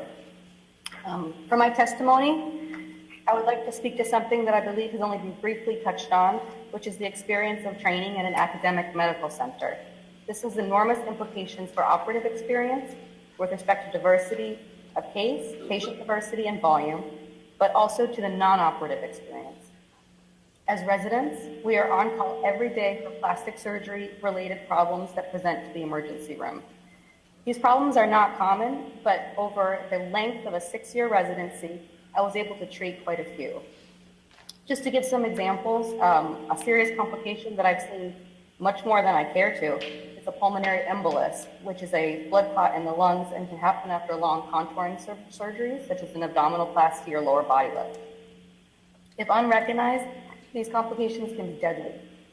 Other less common, but just as potentially deadly complications, I've seen bleeding after facelifts that block off the airway, fluid shifts after liposuction that have caused heart failure, sepsis, and systemic infections from surgical sites. For every potentially deadly complication, we see many less deadly complications, such as minor infections, wound complications, and implant-related complications. Only a small proportion of these patients were operated on at UC Davis. Most come from the community, from plastic surgeons or cosmetic surgeons, but also from other countries as a result of medical tourism. However, when these patients have serious complications after surgeries, the only place that they can be appropriately cared for is at a large hospital with inpatient services. Taking care of these cosmetic surgery patients during my residency has made me more qualified to care for them in practice than someone who has not for many reasons. First, I am better able to recognize these complications. Just for example, a patient who calls in at night when I'm on call with shortness of breath can be immediately recognized as a pulmonary embolus, and I can meet them in the ER. Secondly, we see a lot of surgical complications due to poorly performed surgery, liposuction cannulas in the wrong anatomic area, even inside the abdomen, malpositioned implants or implants placed incorrectly. And in seeing these complications, I am much better able to consider and avoid them in the future. I should add here, as Dr. Michael Wong mentioned, that we do also have significant didactic requirements in our residency, such as our M&M Morbidity and Mortality Conference that focus exclusively on complications in the hope of avoiding them. I do not believe that it would be possible to acquire this experience without a 6-year residency involving similar call, conference requirements, and hospital setting. That is why I strongly urge you to vote against granting equivalency to ABCS. Thank you. Thank you. And last, we have Jack Bruner, Dr. Jack Bruner.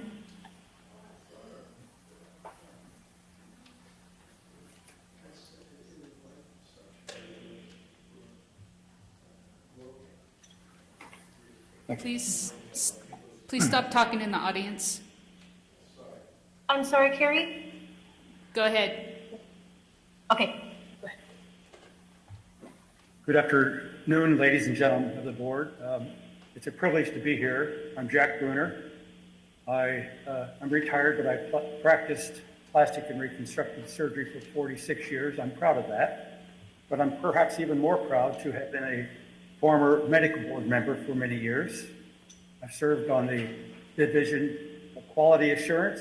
I learned a lot about administrative law after reviewing hundreds of documents, looking for the devil in the details, making a lot of important decisions for a lot of physicians whether they continue to practice medicine. I'm sort of surprised at the confusion that's going on in reference to the vetting process of new medical specialties in the state of California. I am very familiar with the code that we've been discussing today, that is 651. I was privileged enough to be a medical member and along with public members who wrote that code in the early 90s. So I think we're all pretty familiar with what it says. It's very simple. The reason I'm surprised at the confusion of what's going on is that the code itself is very simple. We've heard it described today, and it has worked very well for many, many years. The American Board of Cosmetic Surgery today is the applicant, and this is their fourth time, I believe, that they have applied for equivalency. And that's a very high standard to achieve, as we all have found out. So the process has been working and has worked well. The American Board of Cosmetic Surgery provided the Medical Board of California with their best data, their truthful data that shows exactly who they are, what they do, how they train, and how they examine. That's pretty clear. That's very simple. And Dr.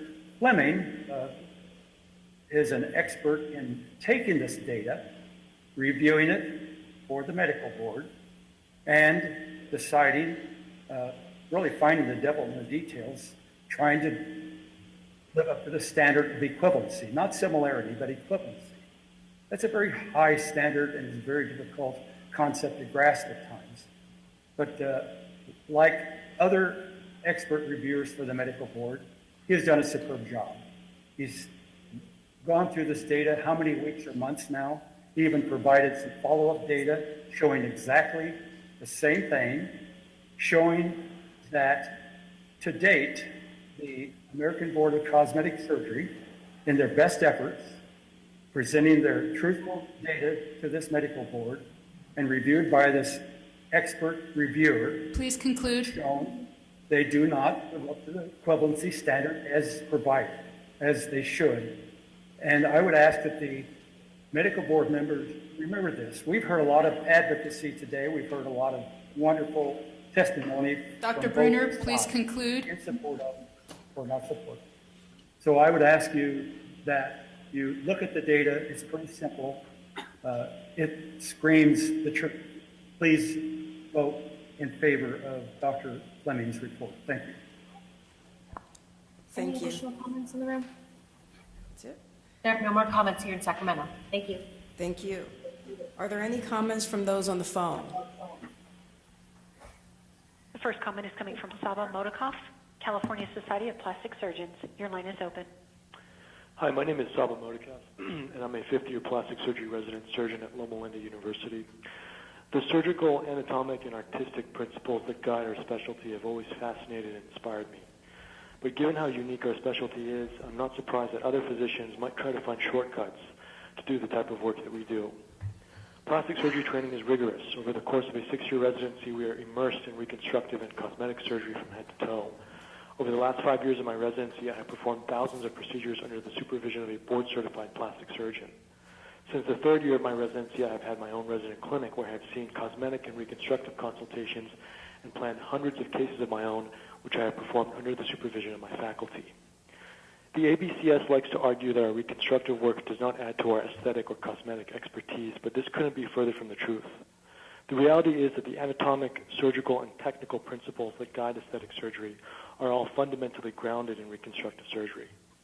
Plastic surgeons have been the pioneers in this field and have established the principles upon which decision-making in aesthetic surgery is performed. Rhinoplasty, or a nose job, for example, has its roots in nasal reconstruction, which was first performed by plastic surgeons to reconstruct defects of the nose. Breast augmentation has its roots in breast reconstruction, which is an operation we perform to reconstruct post-mastectomy defects for women with breast cancer. You see, the very name of our specialty, plastic surgery, is derived from the Greek word plastikos, which means to shape or to mold. Our entire field and our training for 6 years, be it aesthetic or reconstructive, are grounded in this principle as we master the nuances of shaping and molding soft tissues to restore form and function. The complications of cosmetic surgery are real. The pain and disfigurement that a botched breast augmentation, facelift, or rhinoplasty can have on a patient and their sense of self are not to be taken lightly. In order to safely perform these procedures, avoid complications, and address complications if they happen, one has to have had appropriate training in both cosmetic and reconstructive surgery. Perhaps most importantly, plastic surgeons are trained by other plastic surgeons. Being trained by the people who originally described the procedures and understand the anatomy is superior to a one-year fellowship by another physician from another specialty who's only had 1 year of training in this realm. After a 6-year residency in plastic surgery, I don't think a 1-year fellowship would offer enough training for me to safely perform a C-section or deliver a baby like an obstetrician, remove an appendix or gallbladder like a general surgeon, or perform open-heart surgery like a thoracic surgeon. However, the ABCS boldly claims that physicians from these and other specialties can perform the surgical procedures that I have dedicated my entire life to mastering after completing a 12-month fellowship. Allowing these physicians to be recognized as board certified will do a grave disservice to our patients. Thank you.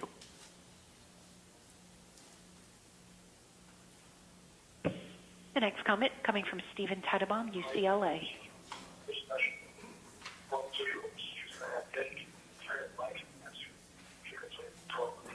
Stephen Teitelbaum, your line is open.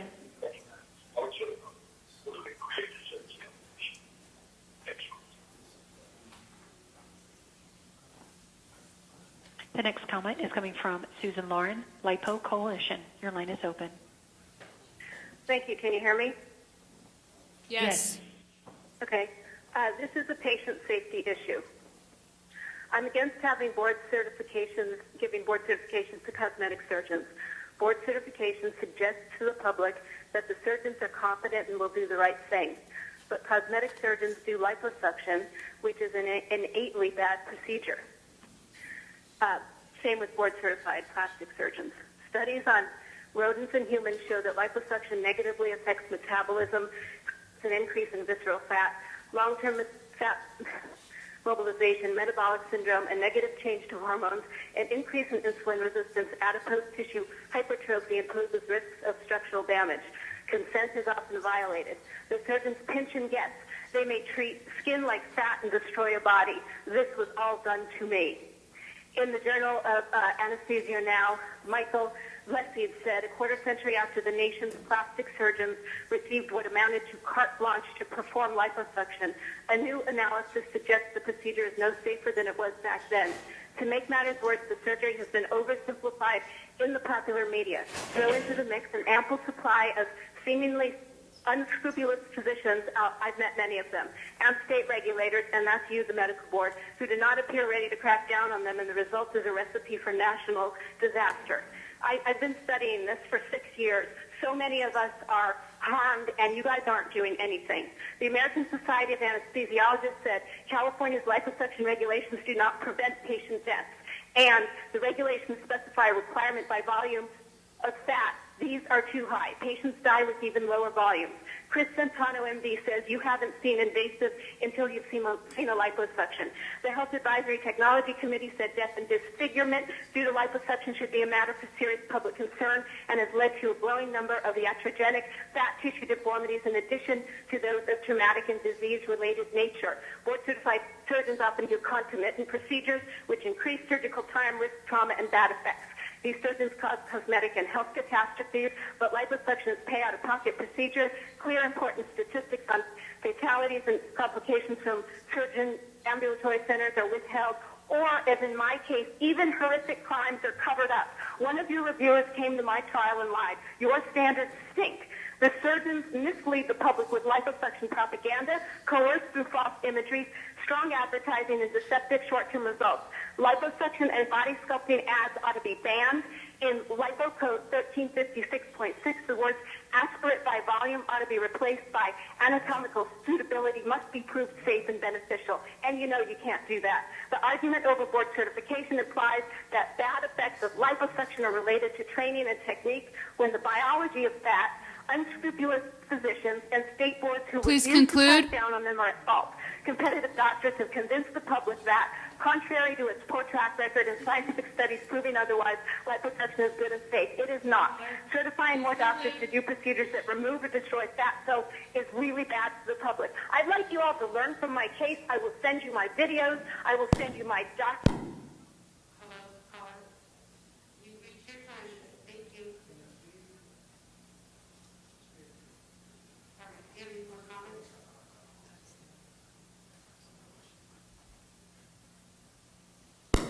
I'm Robert Spear. I'm a voluntary clinical professor of surgery at the University of California, San Diego, prior president of the California Society of Plastic Surgeons and the American Society for Aesthetic Plastic Surgery. What's before the board today is determination of an application of equivalency in scope, content, and duration to an ABMS board. It's been clearly shown that this application is not equivalent in anatomical training, duration, scope and content, prerequisite training, also with supervision. There is no independent supervision of the programs like ACGME or the Resident Review Committee. There's more of a conflict of interest of this, and there is no alternative pathway of recognition by experience of any ABMS board. The medical board opted to have an independent consultant evaluate this because they felt they needed that. The consultant has determined that this application is not equivalent to an ABPS board or ABMS board. And if the medical board opted to reject the determination of the consultant, they would also be rejecting the determination of the prior consultant, who also found them not equivalent, and the prior determination of the prior medical board. And if they did grant approval, it would be putting the imprimatur of the Medical Board of California on these individuals and presenting them to the public as equivalent to ABMS board certification, which it truly is not. So I would urge the medical board to follow the recommendation of Dr. Fleming and reject this application as being equivalent to an ABMS board, which it clearly is not. Thank you. The next comment is coming from Jacob Hayavi, American Cosmetic Surgeons. Your line is open. Thank you. My name is Jacob Ayabi. I'm the past president of the American Board of Cosmetic Surgery, as well as a fellowship director. What's in front of the board today, as opposed to what Dr. Singer said, is the issue of the truth. The bill that was created in 1990 and was sponsored by the California Society of Plastic Surgeons was in order to prevent misleading and deceptive advertising.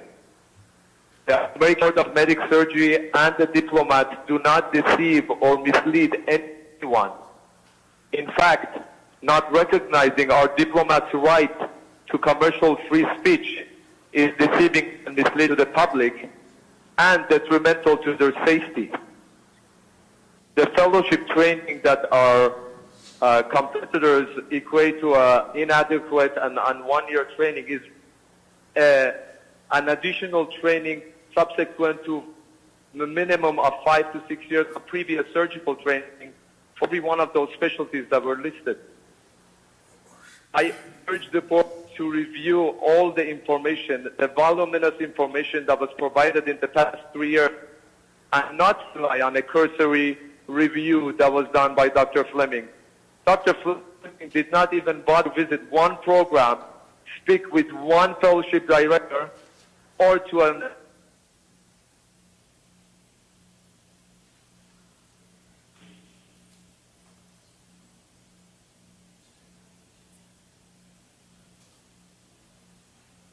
Caller, it sounds like you've lost your line. We'll go on to the next comment that is coming from Stephen Teitelbaum, UCLA. Hi, everybody. Dear board members, thank you very much for having the patience to all of this again. I think the important thing is that though you've heard brilliant and persuasive testimony from the ABCS and from the ABPS, Dr. Fleming has already heard all of those arguments in a great deal of detail. None of us has offered you anything new.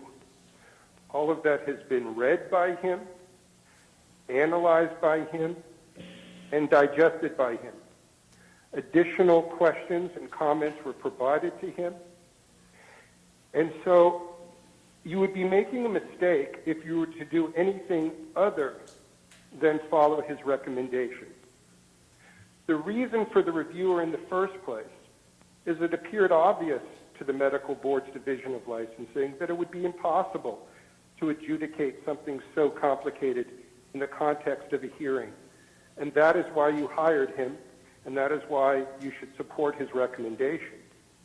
It's not only his recommendation, but it was the recommendation of Dr. Tompkins in 2005, and it was the recommendation of the previous reviewer. It was the decision of a previous Division of Licensing hearing and another one before that. It was the decision of 2 courts and 2 appeals courts, and yet they have not changed.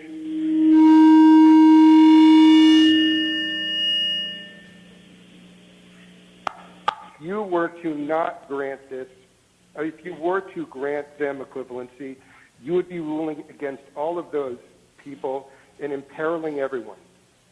I will tell you one new thing right now. I want you to think about breast cancer. 1 in 8 women will get breast cancer. People go from ENT a single year of surgery of the breast. Plastic surgeons have examined breast cancers, they felt breast cancers, they've seen breast cancers. And cosmetic breast surgery has a tremendous impact on breast cancer detection, diagnosis, and treatment.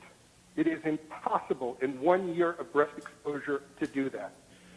There was an oral surgeon who testified earlier for the American Board of Cosmetic Surgeons. She said, "We are a fellowship, not a residency." Well, all 24 ABMS boards are residencies. Only residencies lead to ABMS board certification. There is a fellowship that leads to board certification. And for those reasons, I urge you, for the safety of Californians, to support the motion to vote to deny this application. Thank you. No further comments from the phone. Thank you. We have a motion to accept the expert reviewer's denial of the application. Ms. Cruz-Jones, please perform the roll call vote. Dr. Bolat. Aye. Dr. Gonadev. Aye. Dr. Hawkins. Yes. Ms. Lawson. Dr. Levine. Was that a yes? Yes, it was a yes. Dr. Lewis. Aye. Ms. Sutton-Wills. Yes. Mr. Wormuth. Aye. Ms. Wright. Yes. Dr. Yip. Aye. Ms. Pines. Aye. The motion carries. The next agenda item is we are adjourned.